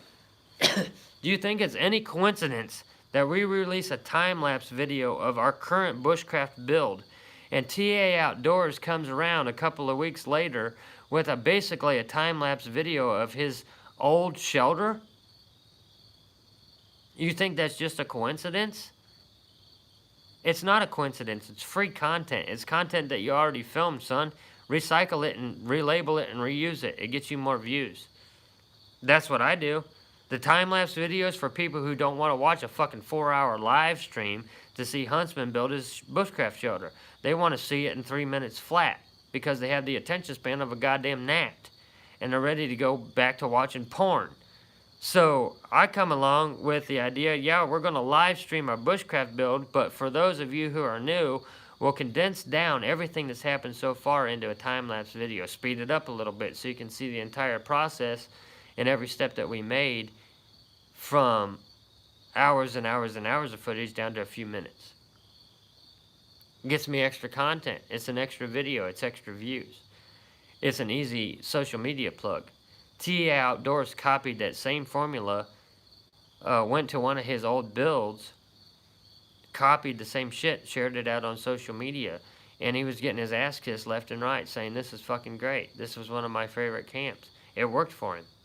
Copying the Huntsman's formula worked for him. Now, granted, he didn't do it all X-rated like I do with the cussing and smoking and drinking moonshine. He just recapped what he did previously. But that's a sign to me that TA Outdoors is running out of ideas for content. The reason he's copying me right now, copying the Huntsman channel formula, is because he needs content. He needs money. And he's going to use me or anybody else he can use to get it. It would be the same for little Joey. If Joey needs to make a house payment, the first thing he's going to do is plug his fucking t-shirt. Joe Robinette doesn't have any source of income aside from YouTube and his network, the business he has around it. So aside from that, he has no other source of income. If he needs to make a house payment and he's struggling, he's going to release a fucking video. Or he's going to do a recap video. Or he's going to be plugging his gear left and right. Or he's going to go out and try to find another sponsor to pay his way through life because he doesn't want to work a fucking time clock job. which is fine. And guys like me have to accept that about guys like Joe Robinette. They're a different generation. They were grown up and raised in a way where you don't have to work to make it through life. You can just make a YouTube video and run on social media and you can make it through life. It sounds like a good strategy, but it ain't, because it just don't last forever. It's great for short-term employment, but eventually people are going to get burnt out on Joe Robinette's Dora the Explorer level content. They're going to say, you know what, Joe, you were great, but we're burnt out. They're not going to watch anymore. Hey, Tom, appreciate you stopping by. I mentioned you earlier in the stream as my mentor. Tom Ritter, everybody. The man, the myth, the legend right there. Deepwood's Bushcraft and Survival. He's over on Mickey Wilson's Bushcraft and Survival. Tom does some great live streams. And like I said earlier, and I have said it on previous live streams, I do not miss Tom Ritter for anything. I'll shut down my wife to watch Tom talk on the live stream. That's just the way it goes. It's a rule that I have. Tom is my mentor. He is the greatest outdoorsman I know. Just the way that he presents himself, the way that he's what he's trying to teach to everybody. Tom is the guy that you need to watch. That is the one man above any but other outdoorsman that you need to watch. And you can find Tom live streaming on his on Outdoors Bushcraft and Survival. You can find him on Mickey Wilson's Bushcraft and Survival, and Tom does have his own channel, so just click right there on his name right there in the live stream and subscribe to his channel. He will not let you down.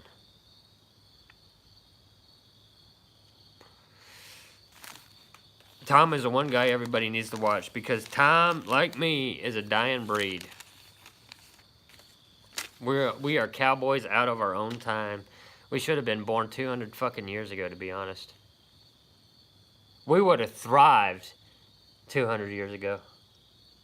Today, not so much. Today, we're not going to go over so much because everybody's so pussyfied, but 200 years ago, we would have been legendary. We would have been the governor of the fucking state, because everybody would be looking to us on how the fuck do we handle this situation. Nowadays, everybody handles the situation by moderating it or just blocking people or kicking them out of the group, kicking them off of the forum. They're a bunch of pussies. Back in the day, man, you had to settle your shit. You had to handle your shit. Like, over on Reddit, man, I make some enemies over on Reddit, but if a troll comes at me over on Reddit, I engage the troll. Like, you are not going to compete with me, son. You better go find an easier fucking target. Because if you try to troll my channel or troll my content, I am going to turn you into my bitch. Just for the entertainment factor of it. I will engage a troll quicker than shit. That's why my one little troll here on YouTube thumbs down the video, but that little coward bastard never actually comments on everything. They don't want me to know who's thumbs down in the video. They're scared because they know that I will call their ass out. And whenever it comes to a verbal exchange, you can't beat me because I have no fucking filter. And I really don't feel bad about it. I will insult you to the nth degree just for the sheer entertainment value. That's because I have no friends. I have my dog. I ain't got nothing to lose. You know? I'll engage a troll quicker than shit. I ain't gonna block you from my channel. I want trolls on my channel. One, trolls on your channel, whether it's a thumbs up or thumbs down, it's activity on your videos. So you want people that absolutely fucking hate you to watch your content and then try to argue with you about it. Because that just, it creates this exchange. And it's just activity. It's energy. Whether it's good energy, bad energy, good publicity or bad publicity, it's still publicity. Get that fucking message out there. Get that activity. Embrace the fuck. And don't hesitate to engage your trolls, man. If somebody comes at you and insults you, if you can't handle it yourself, fucking email me and I'll come to your channel and handle it for you. But I tell you what, if you call Huntsman to come to your channel and say, handle this troll, do not expect to be able to control me. If you unleash me on your channel, you get what you fucking get, because I will not be PC and I will not care. I will make that motherfucker suicidal by the time I'm done with him. I do not care. I do not care about their feelings. I do not care about their livelihood. I do not care what they think they are. HuntsmanBushcraft@gmail.com. If you have a troll on your channel, if you have some little bastard that just keeps getting on your nerves, if you have a channel you don't like, you call Huntsman. I'll come in there and fix that for you. Dirty deeds done dirt cheap right here. I'll fucking come in there and fix it for you, but I'm not responsible for anything that happens after you invoke my name. Because if you call Huntsman in there, the hunt is fucking on. And I ain't gonna leave that spot until I get my fucking trophy, which is that son of a bitch's head. I will engage a troll.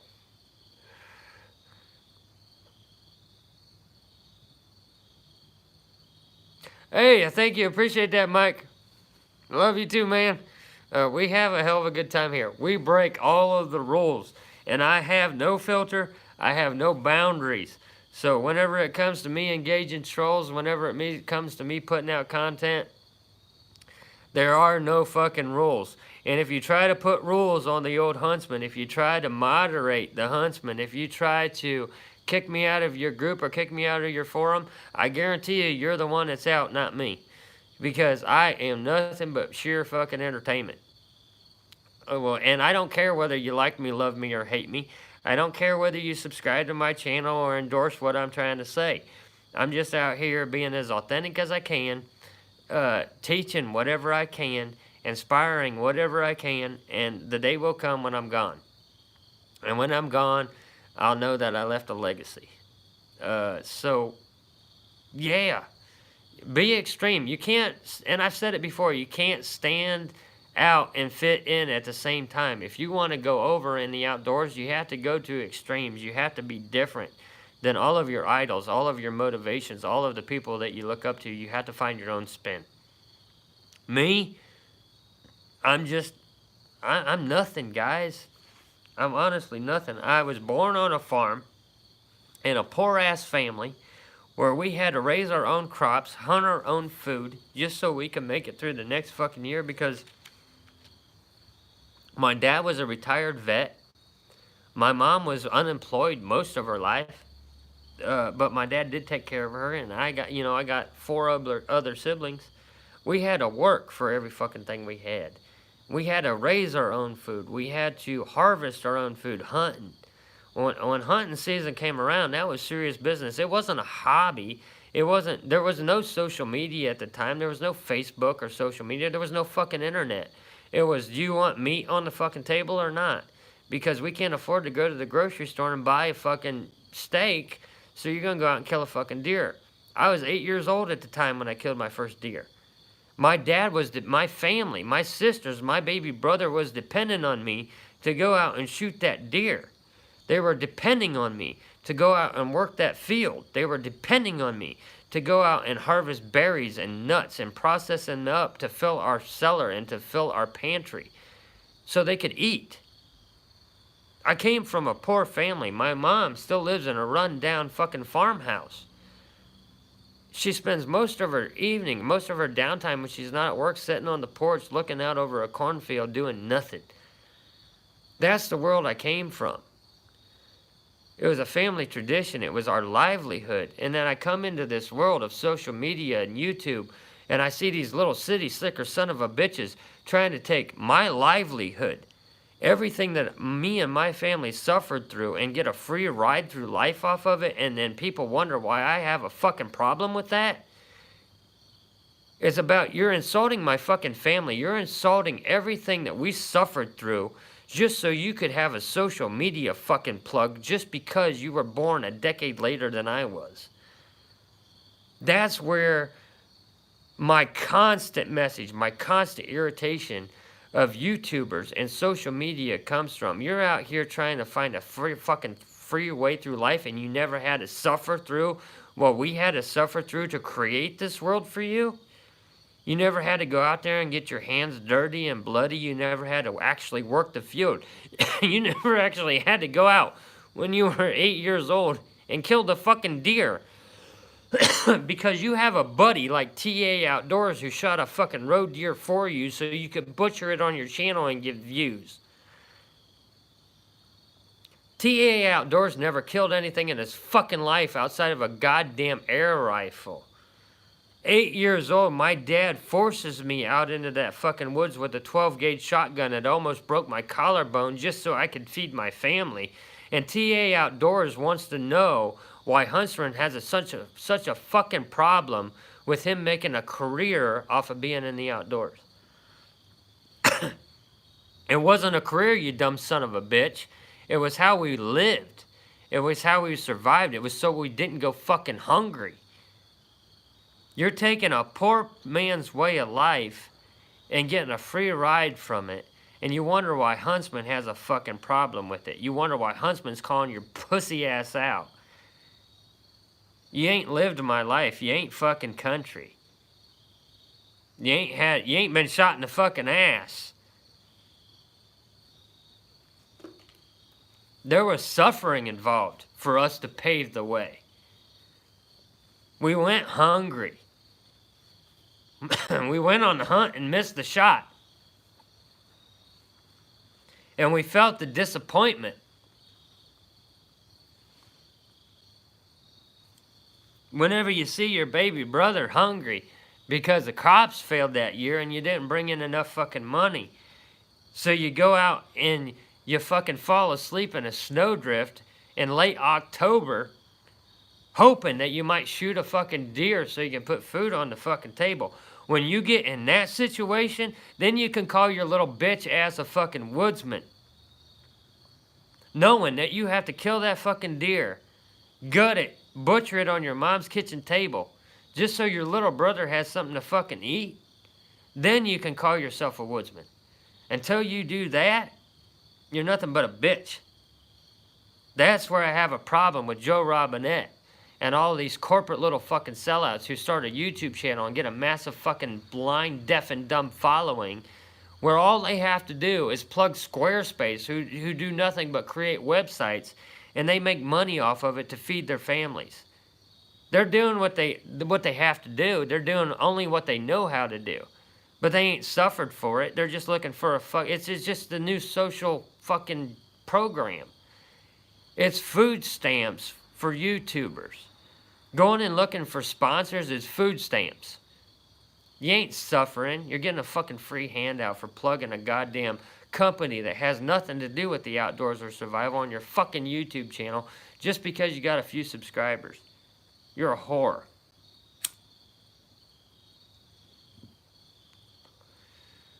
I'm never going to be that. It's an insult to my family. It's an insult to how I was raised. It's an insult to every fucking thing that I know about the outdoors and I know about nature.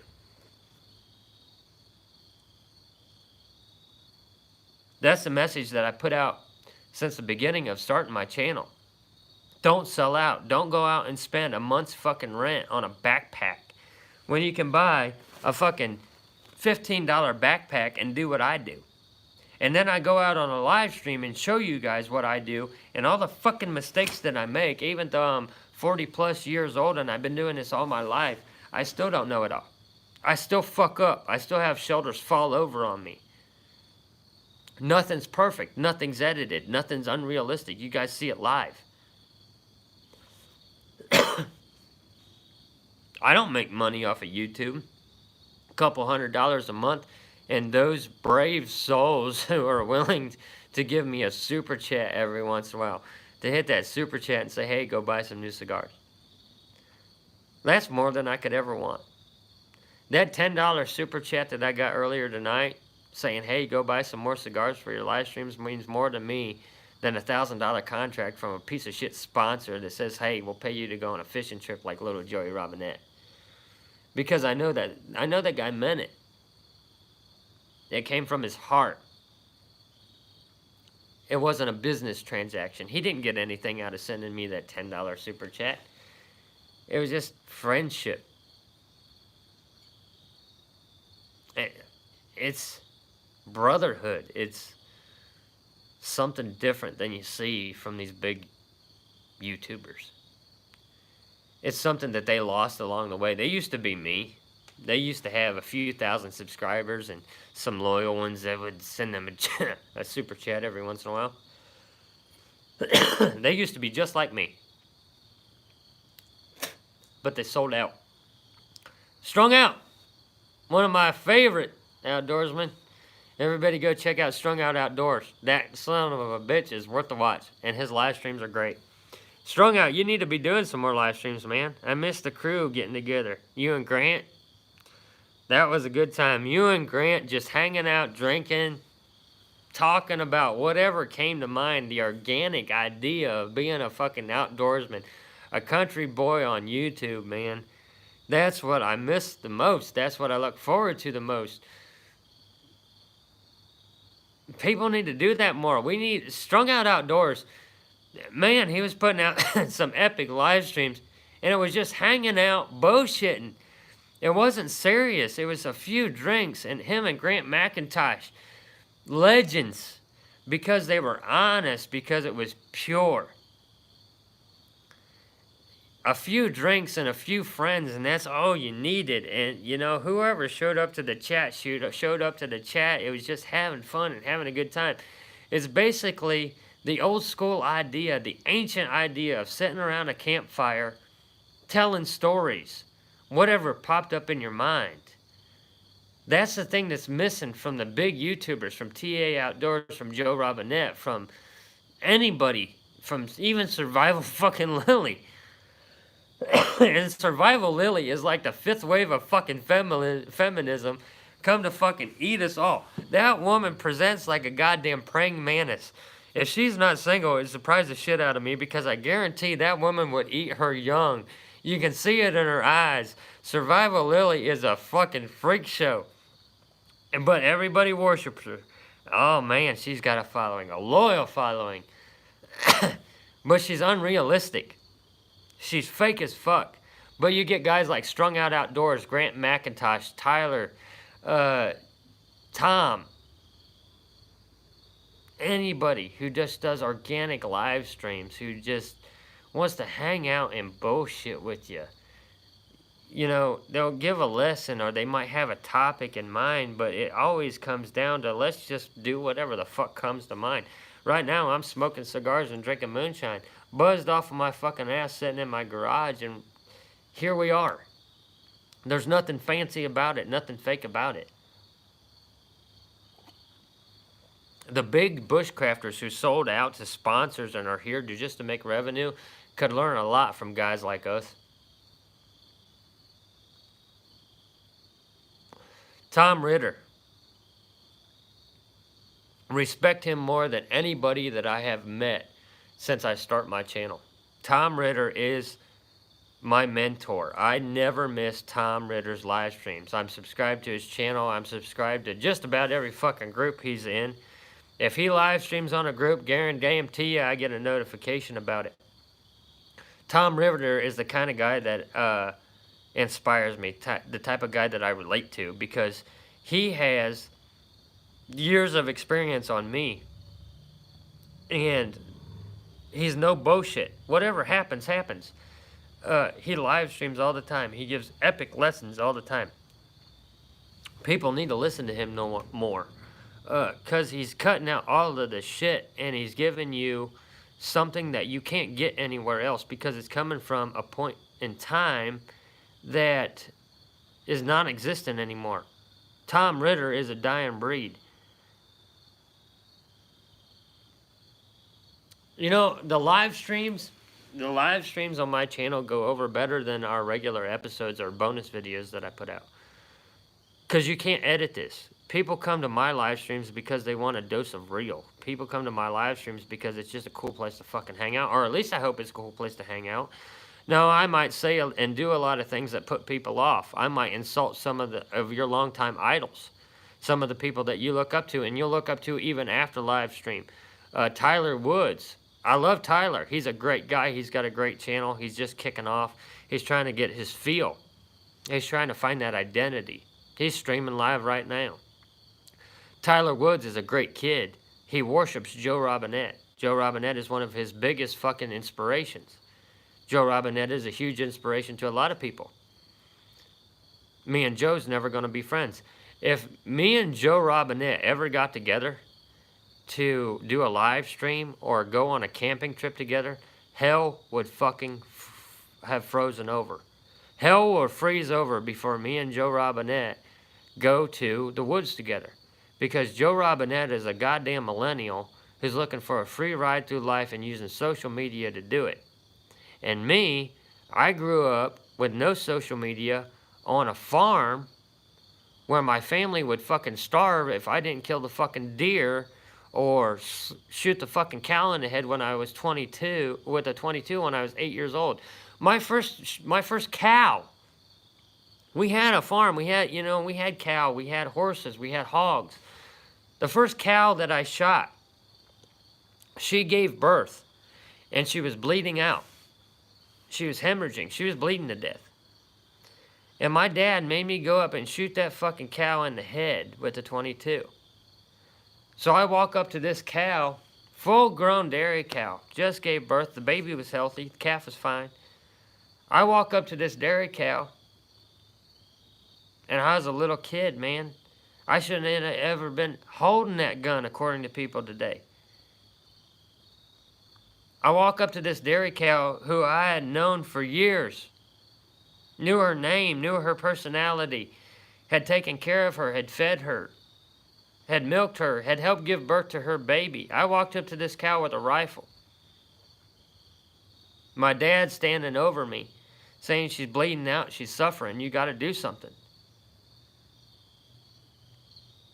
I remember putting the rifle to that cow's head. And she turned her head away. She knew what I was about to do. She knew what had to happen. And anybody that tells me different, that animal did not know that I was about to shoot her in the fucking brain and end her life. Anybody that tries to tell me that she didn't know, I'll call you a fucking liar, because the look in her eye and the way that she shifted her head the moment I put that rifle to her forehead to shoot her, she didn't want me to do it. She wanted me to find an answer to her problem. She wanted me to save her like I had saved her 1,000,000 times in the past. A couple weeks ago,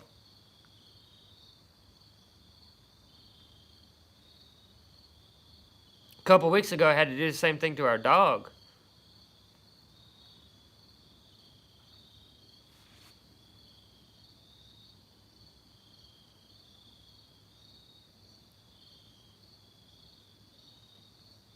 That dog had been with Courtney for 14 years. 14 years with that dog. They had been through life together. They grew up together. And Bailey got sick. We couldn't figure out what was wrong with her. She kept losing weight. She had gone blind. And Bailey was a playful dog, man. She wanted to play all the time, but after she gone blind, she couldn't do it no more. She couldn't see what you were trying to play with her with. So I take her to the vet, and the vet says she's got diabetes, a bad case of diabetes. You're lucky she didn't go into a diabetic coma. It has advanced so much. That's why she lost all her weight. That's why she went blind, and she's got diabetes. She could have insulin and maybe bring her back, but you can't cure the blindness. You can get her weight back on. She'll feel healthy, but she'll never play again. Her quality of life is gone. So I sat there on the floor of the vet clinic with this dog that had been in our family for 14 years. And they gave her a shot in the butt. And I'd taken Bailey to the clinic before. I'd taken her to the vet before, give her a shot of vitamins, make sure that her immunizations were up to date. And, Bailey's thinking, her reasoning, being at the vet again, was, I'm just going to get a shot. I'm going to feel better after this.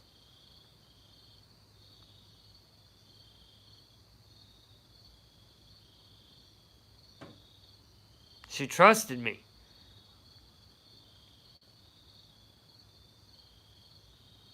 She trusted me to make her better. So they give her that first shot. And she started falling asleep. Got real relaxed. Her tongue hung out of her mouth. She wasn't feeling any pain anymore. And I'm sitting there holding her with her head on my lap. And she still trusted me. Even though she wasn't feeling no pain no more, she was like, okay, Dad's making everything better. Vet came in and said we could give her insulin. It'll cost you a lot of money. She'll be blind, but she'll be healthy. I didn't have the YouTube channel. I didn't have the YouTube following. I didn't have the revenue to be able to afford insulin shots for my dog every single day. I didn't have the kind of job that would pay for insulin shots for my dog of 14 years every day. I couldn't make it better. So I said, no, give her the second shot.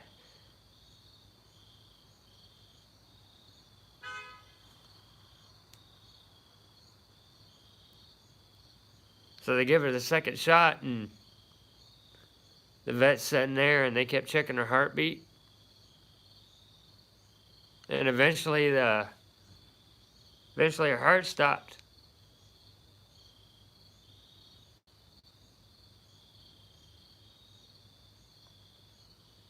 So when I was a little kid, I went out and put this cow down because she had given birth and she was hemorrhaging, she was bleeding out. My dad says she's suffering. You got to do what you got to do. This is something that you got to do when you're taking care of animals. You got eventually you come to a point where you got to put them down.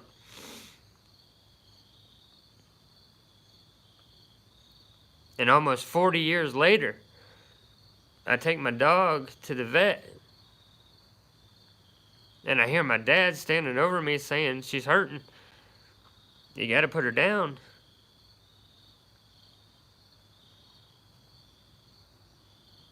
And then all the time that went by didn't make it any easier to do.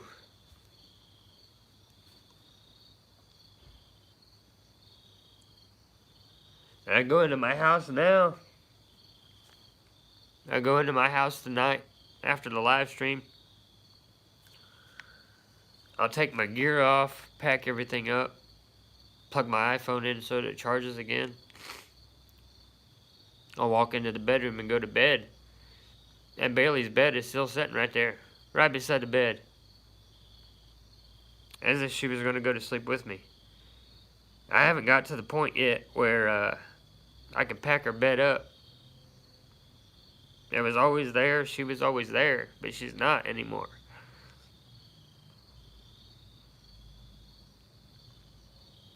That's our life. That's country life. Raising dogs, raising cattle, raising horses, raising any kind of animal. Being a hunter and going out on the hunt and taking a deer and feeling bad about it after you're done. You feel proud that you can feed your family through the winter, but at the same point in time, you feel remorse for the loss of life of that animal. You spend your entire life living that way, facing those things, experiencing those things. And then you get people who are raised in a city, raised after social media became popular, make a YouTube channel and a little merchandise and a social media network around it, and call themselves outdoorsmen, call themselves country, think that they're just like us when they ain't had to suffer through the things that we've had to suffer through in order to make it. That's the core of my channel right there, guys. That's my animosity to the machine.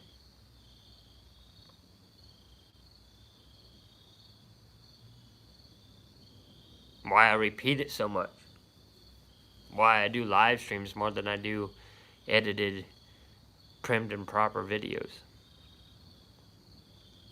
why I cried, tear in my eye right here on the live stream, thinking about Bailey and what I had to do to her.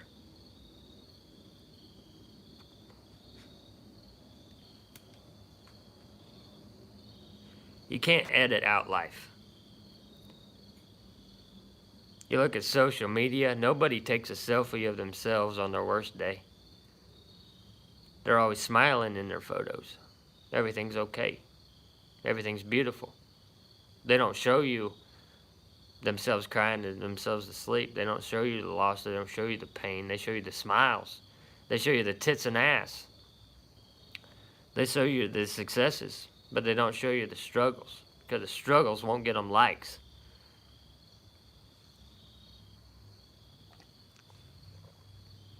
Hannah Barron, one of the most popular girls in the outdoors.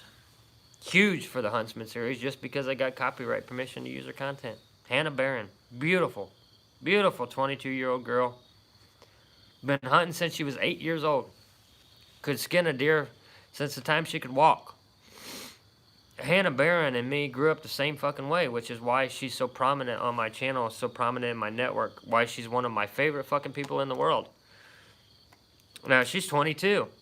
She grew up in the outdoors technical age. Before, you know, she grew up after the internet came along. She grew up after social media was already presented and there for the taking. But Hannah, unlike a lot of other people's, never sold out.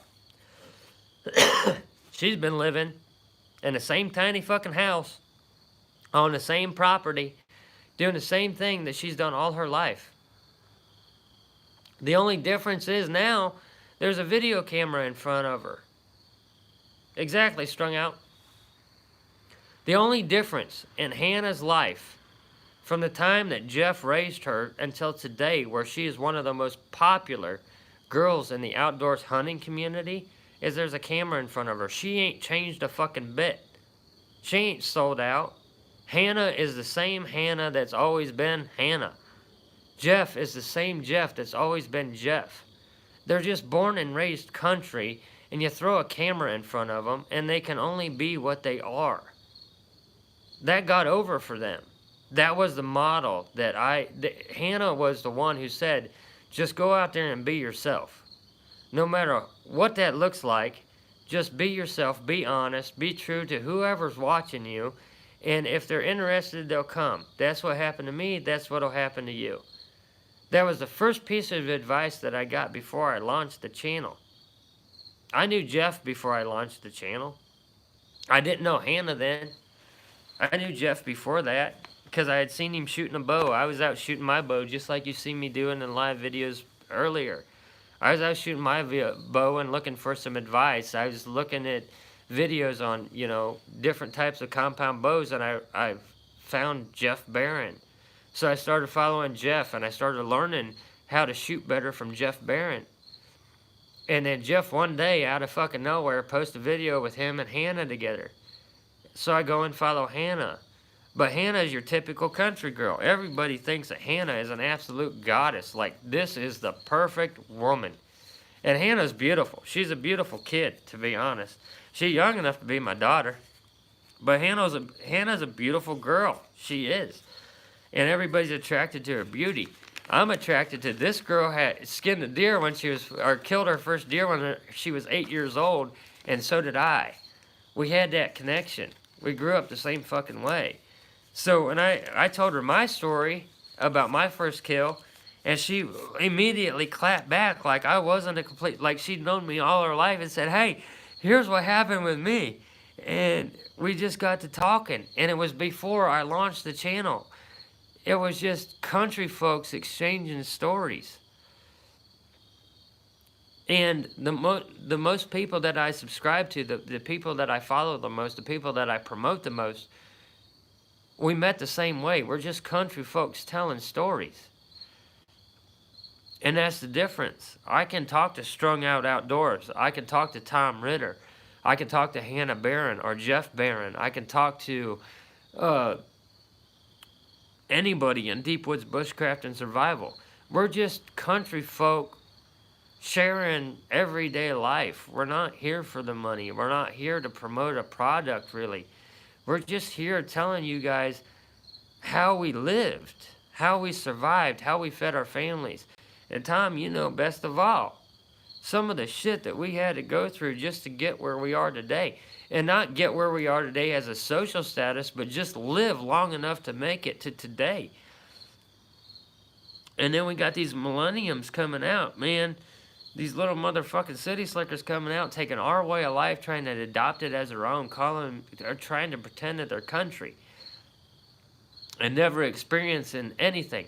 Like what you guys just saw me go through emotionally and down memory lane right here on this live stream. They've never done that. They never earned their fucking keep.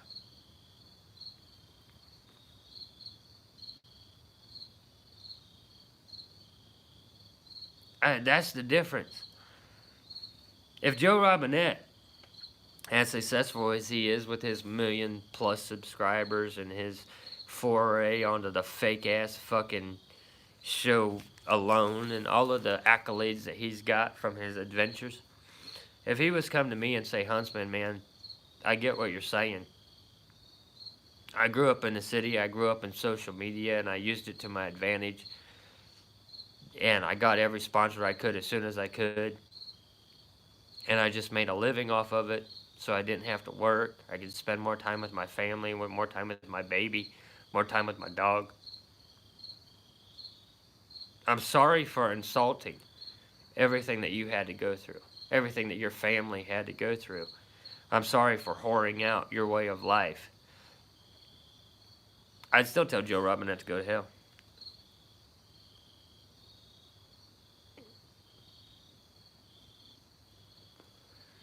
You're not like us. You'll never be like us, no matter how much you go out there, no matter how much you do, no matter how much you suffer. You're never going to be like us. You weren't the kid that had to go out there and shoot a cow in the head, and you weren't the man that had to take his dog to the vet and say put her down rather than save her. Just because it's the right thing to do. Not for a social media plug, not for a YouTube video. That's the first thing Joe did whenever Scout died. Make a YouTube video about it. Get a little revenue off of Scout's death. When I had to put Bailey down, I couldn't even film that week. I didn't want it. I don't want nothing to do with social media or the internet. My family was grieving. My wife was bawling her eyes out. That was her baby. That was her daughter. And I held her in my lap and told that vet, put her down. If we was on the farm, I would have been the one to put a 22 shell in her head. Because that's how we did it back there. Vet was considered humane. She didn't feel anything. Back on the farm, dog goes down, you put him down with a 22 in the head. They don't feel anything. They don't know what happened. It's not their comfort that matters. It's the ghost that you have to live with afterwards. The knowing that you did that. That they were expecting you to make everything better and you didn't. That's what we do. That's what country folk have to do all the time. Through dog after dog, through animal after animal, through deer after deer. We have to sacrifice. We have to cast off our humanity to survive. And all you have to fucking do is go out there and fix a bushcraft bagel. And you wonder why we're pissed off. Why the country folk are pissed off that our way of life is getting whored out.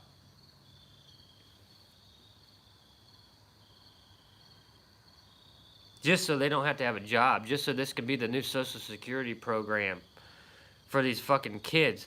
Happy, healthy, willing and able kids who just decide they don't want to fucking work. Don't want a job. Don't want a boss. They're just going to make themselves an entrepreneur in the outdoors. Whore out the country way of life. Pretend that they're country. Got under Joe Robinette's skin a little while ago. He sold his city house and moved out to the country. Started chopping wood so he could keep his house warm in the winter. He thinks it's country now. Sorry, Joe.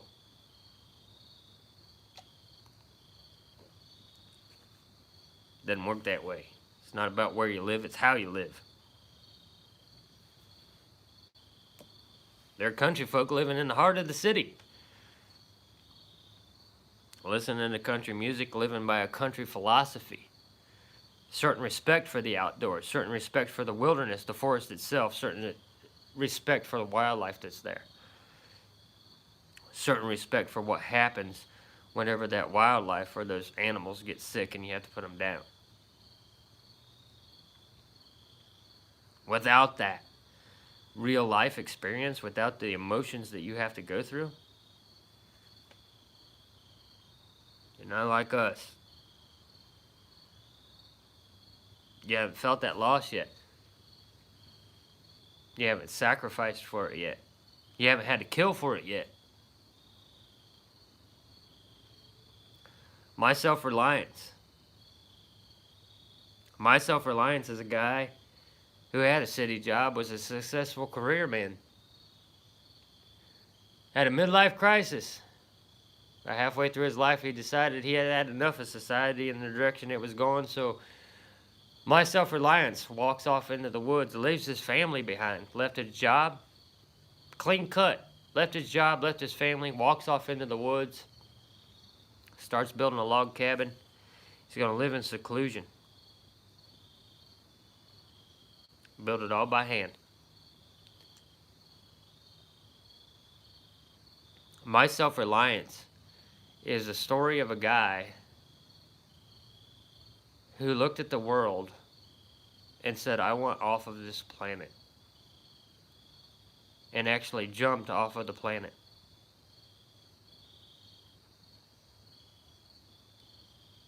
And he probably did it at the right time, because my self-reliance has been around for years. He was out there being self-reliant, had the cabin built, everything that he could possibly need, years before society went to the shit-stained on life that it is now.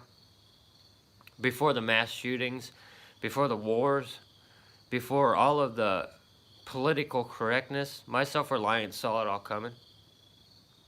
He saw it coming. And he was corporate, top of his game, making massive amounts of money in the corporate world. He knew what was coming, and he wanted nothing to do with it. So he just walked off into the woods, and that was the end of it. How many people could do that? How many people could say, look at their wives and their daughters and say, I know what's coming and I can't accept it. I'm sorry, I have to go. And actually fucking do it. And not do it for a weekend.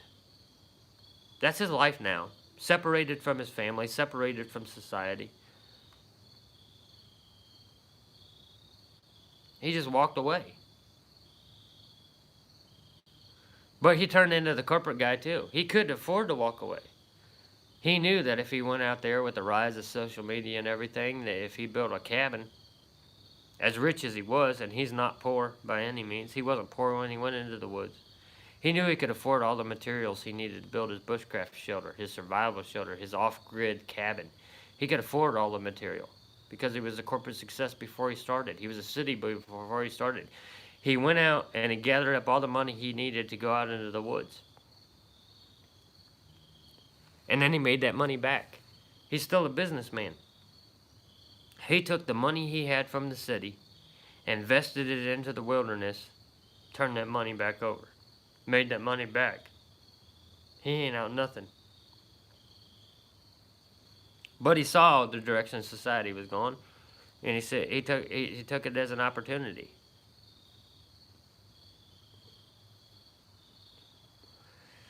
Society's bad. Earlier in the stream today, I said, you know, I just had a kid stabbed 2 blocks from my house. A couple months ago, I had a kid shot half a block from my house, right at the public library, which sits on the corner at the end of my street. Kid that was shot at the library was shot in the bathroom over $10 worth of marijuana. kid that was stabbed just up the road, less than a half a mile away, was stabbed to death because he was bullying another kid.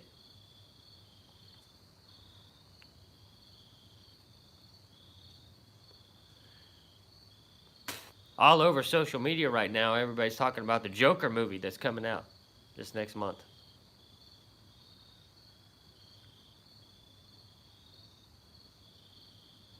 Trying, Tom. Every time I see her picture or every time I see her bed, I'm trying. It's hard to let go. Bailey was such a huge part of our family that it's hard to let go. I did what I could. What I was saying there, the Joker movie coming out next month. Joker movie, there's all this hype and worry about the Joker movie. DC's releasing this movie about the Joker. The Aurora victims were come out and said, hey, we don't want to show this movie at our theater because we think there might be a copycat of the mass shooter, or there might be somebody else inspired by to do a mass shooting or try to portray this Joker character from the DC movies in real life. That's the society that we've created. We've created a society where a movie, a fictional movie from a comic book character, can inspire grown-ass adults to put out official warnings. Don't watch this movie. Don't show this movie at our theater because there might be a mass shooting. Somebody might go out and copycat this fictional character. We've created a society of the mass production of demons, where we're afraid of everything. We're afraid of a fucking fictional movie that DC puts out. And DC's not exactly known for putting out quality fucking films. They're going to release the Joker movie, and that Joker movie apparently ends in extreme violence, and they're afraid that it metastasizes everything the society's going through now. This is a social outcast that's been abused, beaten, bullied, betrayed. This is a social outcast like so many other people feel in society today, and he's going to go on a killing spree, and they're afraid that the Joker movie is going to inspire people to go out and do the same thing as a way of relief from society and from all of the social norms that we have now. That might very well be the case. When the Joker movie comes out, when the Joker movie hits theaters, it might very well inspire some social fucking delinquent who doesn't have a good parenting system to go out and pull off a mass shooting or pretend that they're this fictional fucking character and kill a shit ton of people just because it seemed like the right thing to do because they saw it in a movie. That's the world we've created. That's the world that city people have created, that technology and social media has created. Being aware and prepared, you know, strung out.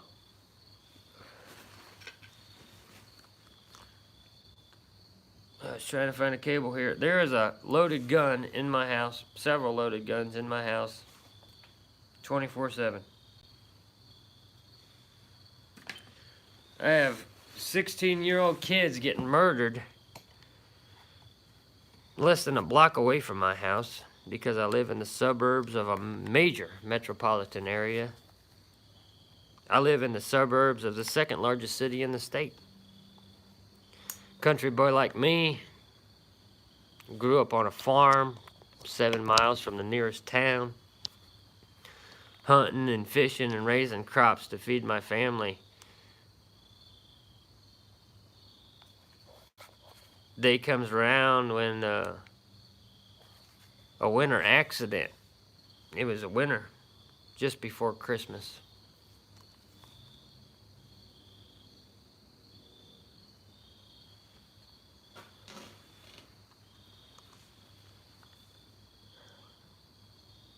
Just before Christmas, 2 weeks before Christmas. I'm at work. I was working at a hotel at the time. And I've never told this story before. I was working at a hotel. I was working in maintenance. And we had our company Christmas party. So I'm sitting at this long-ass dinner table at the company Christmas party. When out of nowhere, I get this gut feeling that I should look at my phone.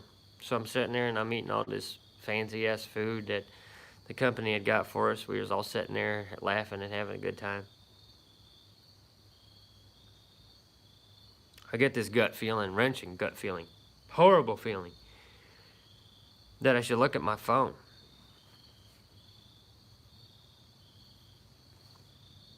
So I look at my phone, and I had a notification on there from Facebook. Good old social media.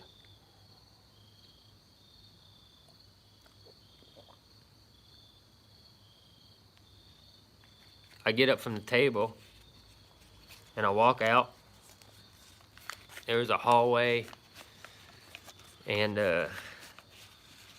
just beyond the hallway, there was this little, I don't know, a little exit going outside. So I go outside, and I step outside, and I can remember feeling how fucking cold it was that day. It was cold, cold. The snow was just pouring down. It was whiteout snow.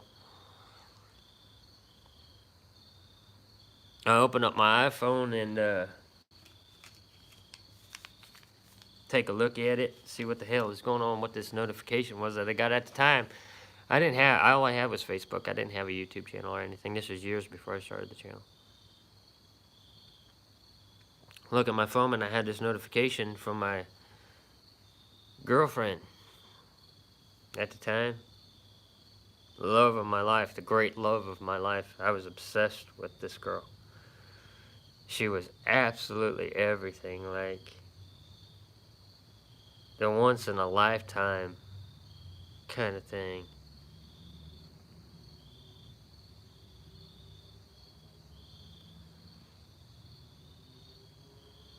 She had been in an accident,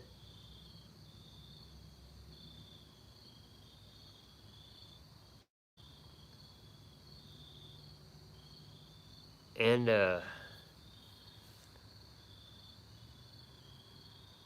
she didn't make it. So I'm there at the Christmas party at my work. I'm surrounded by my coworkers and everything, and I found out that the great love of my life was killed in this accident.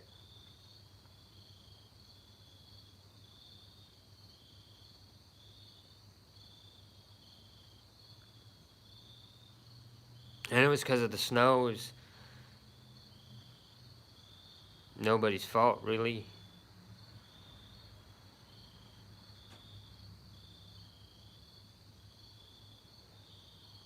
So I immediately went like numb. I couldn't think. I just stumbled back into the Christmas party, and everybody's sitting around and they're still at the table laughing and joking, and I grabbed my coat off the back of my chair and I walked out.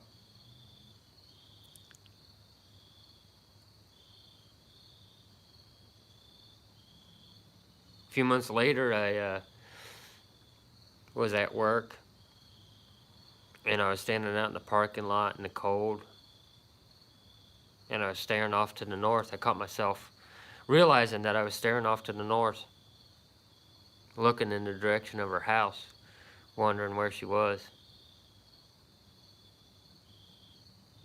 And when I realized that I was staring off to the north, that I just stood there for the longest time, staring off towards her house, wondering where she was, I realized that I was starting to lose it. That all of my coping mechanisms for that loss had failed me. And I was really starting to psychologically lose it. So I went home and I packed all my stuff. And I got in touch with my mom and my stepdad, all of my family members, and said, look, I can't stay here. I can't stay at work. I can't stay in the area. There's too much memory here. I keep staring off at her house and she's not there. I gotta leave. So I got in touch with Courtney. And Courtney and I was friends at the time.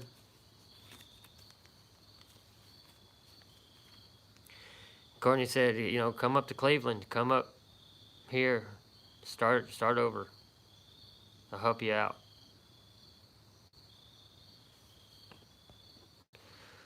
So Courtney got me out of the worst situation of my life. And eventually, her and I, you know, hooked up, got married, almost got divorced, fixed it up, and brought it back again. And I started the Huntsman channel. Doing what I always done back there on the farm, 200 miles away. Doing what I always done all my life. Going out to the woods, tracking animals, building shelters, having fun outdoors, all about nature, all about survival, all about just being out there to be out there. And we come up to the current build, the live stream that we're building right now, the cottage inspired live stream. It's not like any other bushcraft shelter you ever seen because it's inspired by my lost loves and love of fairy tales.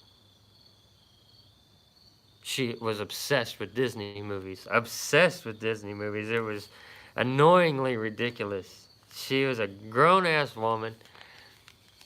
Still had this fairy tale outlook on life, like true love exists and magic exists and there is a happily ever after. But in my case, happily ever after never actually happened.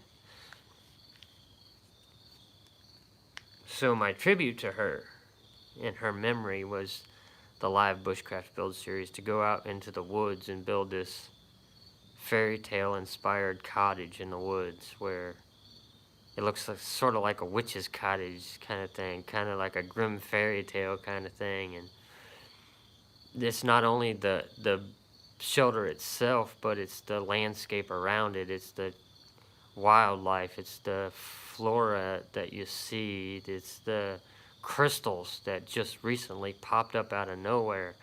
Crystals? What the fuck does giant quartz crystals have to do with bushcraft and survival? Not a goddamn thing. It's about love and fairy tales and magic and presenting the outdoors, the bushcraft, survival, wilderness, the country life, the way that she saw it in this childish fantasy sort of way. Everything about the Huntsman channel is in loving memory of. In loving memory of my childhood, in loving memory of the way that I was raised and the philosophy I was raised under, in loving memory of that one girl that didn't make it through a winter storm.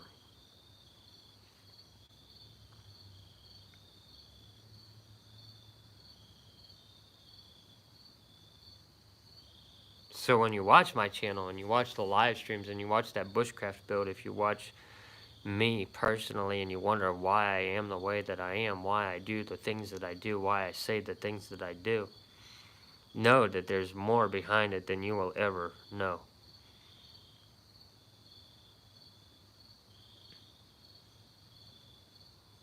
There's more to me than I'll ever be able to capture on video or admit in a live stream like tonight.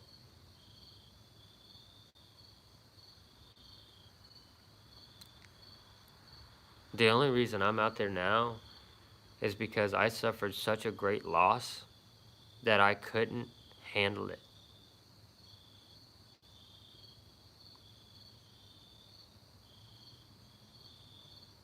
So I shunned the world and shunned society and shunned all of the norms and went out there and created something new and in loving memory of.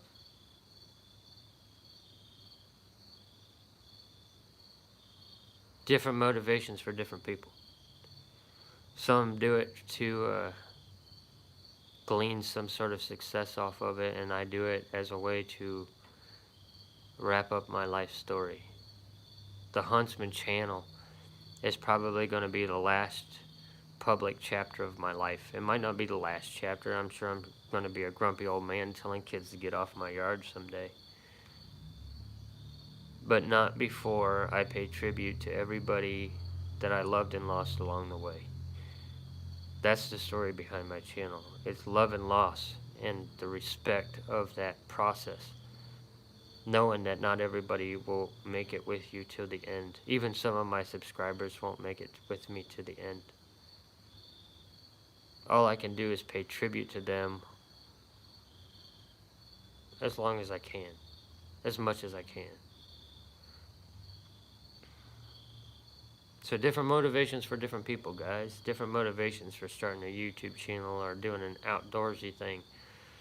For me, it was because I was in love once and I lost it.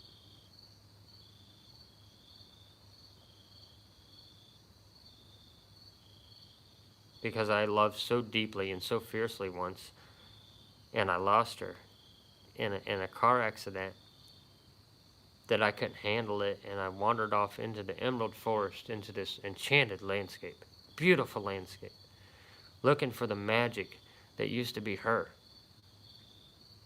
trying to recreate the feeling that used to be her with amazing cottage builds or crystals or adventures or HB and the herd and getting as close to them as possible.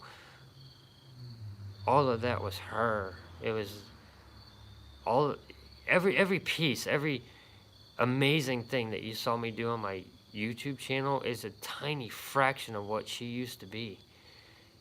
Her laugh made you laugh. Her presence, just her walking into the room, made all the darkness go away. To find that in the world again, to find it out there, I don't know if I can pull that off, but I'm damn sure trying. I'm trying to do it with the content. I'm trying to do it with my personality. I'm trying to do it with going off the fucking rails and hauling a 200-pound crystal up the creek so we can set it beside our build. I'm trying to do it with landscapes. I'm trying to do it with the wildlife. I'm trying to do it with every fucking thing possible. Trying to replicate her soul into a YouTube channel. And I'm failing miserably. But every video that I release, every live stream that I do, is just a little bit more. A little bit closer. And even if I don't make it all the way, at least I can say that I tried. And I'm sure she's watching me right now, saying, I'm proud of you for what you've done. I'm proud of you for thriving out there. And it doesn't matter how many YouTube subscribers I have or how much money I make doing it. It's the love of magic, the love, the love of seeing the world through unpessimistic eyes. That when I look at social media, I see hope and not despair. That I still have some sort of hope for mankind, that somebody somewhere out there will dream again, will find their imagination again and live like a fucking Disney cartoon, as silly as it sounds. Watch a fucking cartoon. Be a kid again. Learn to love again. And Jesus Christ, learn to respect each other again, as long as the respect is earned. It's not difficult.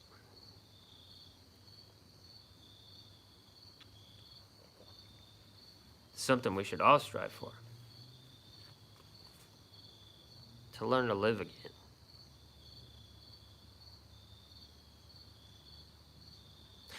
With that, guys, I'm going to wrap it up for the evening.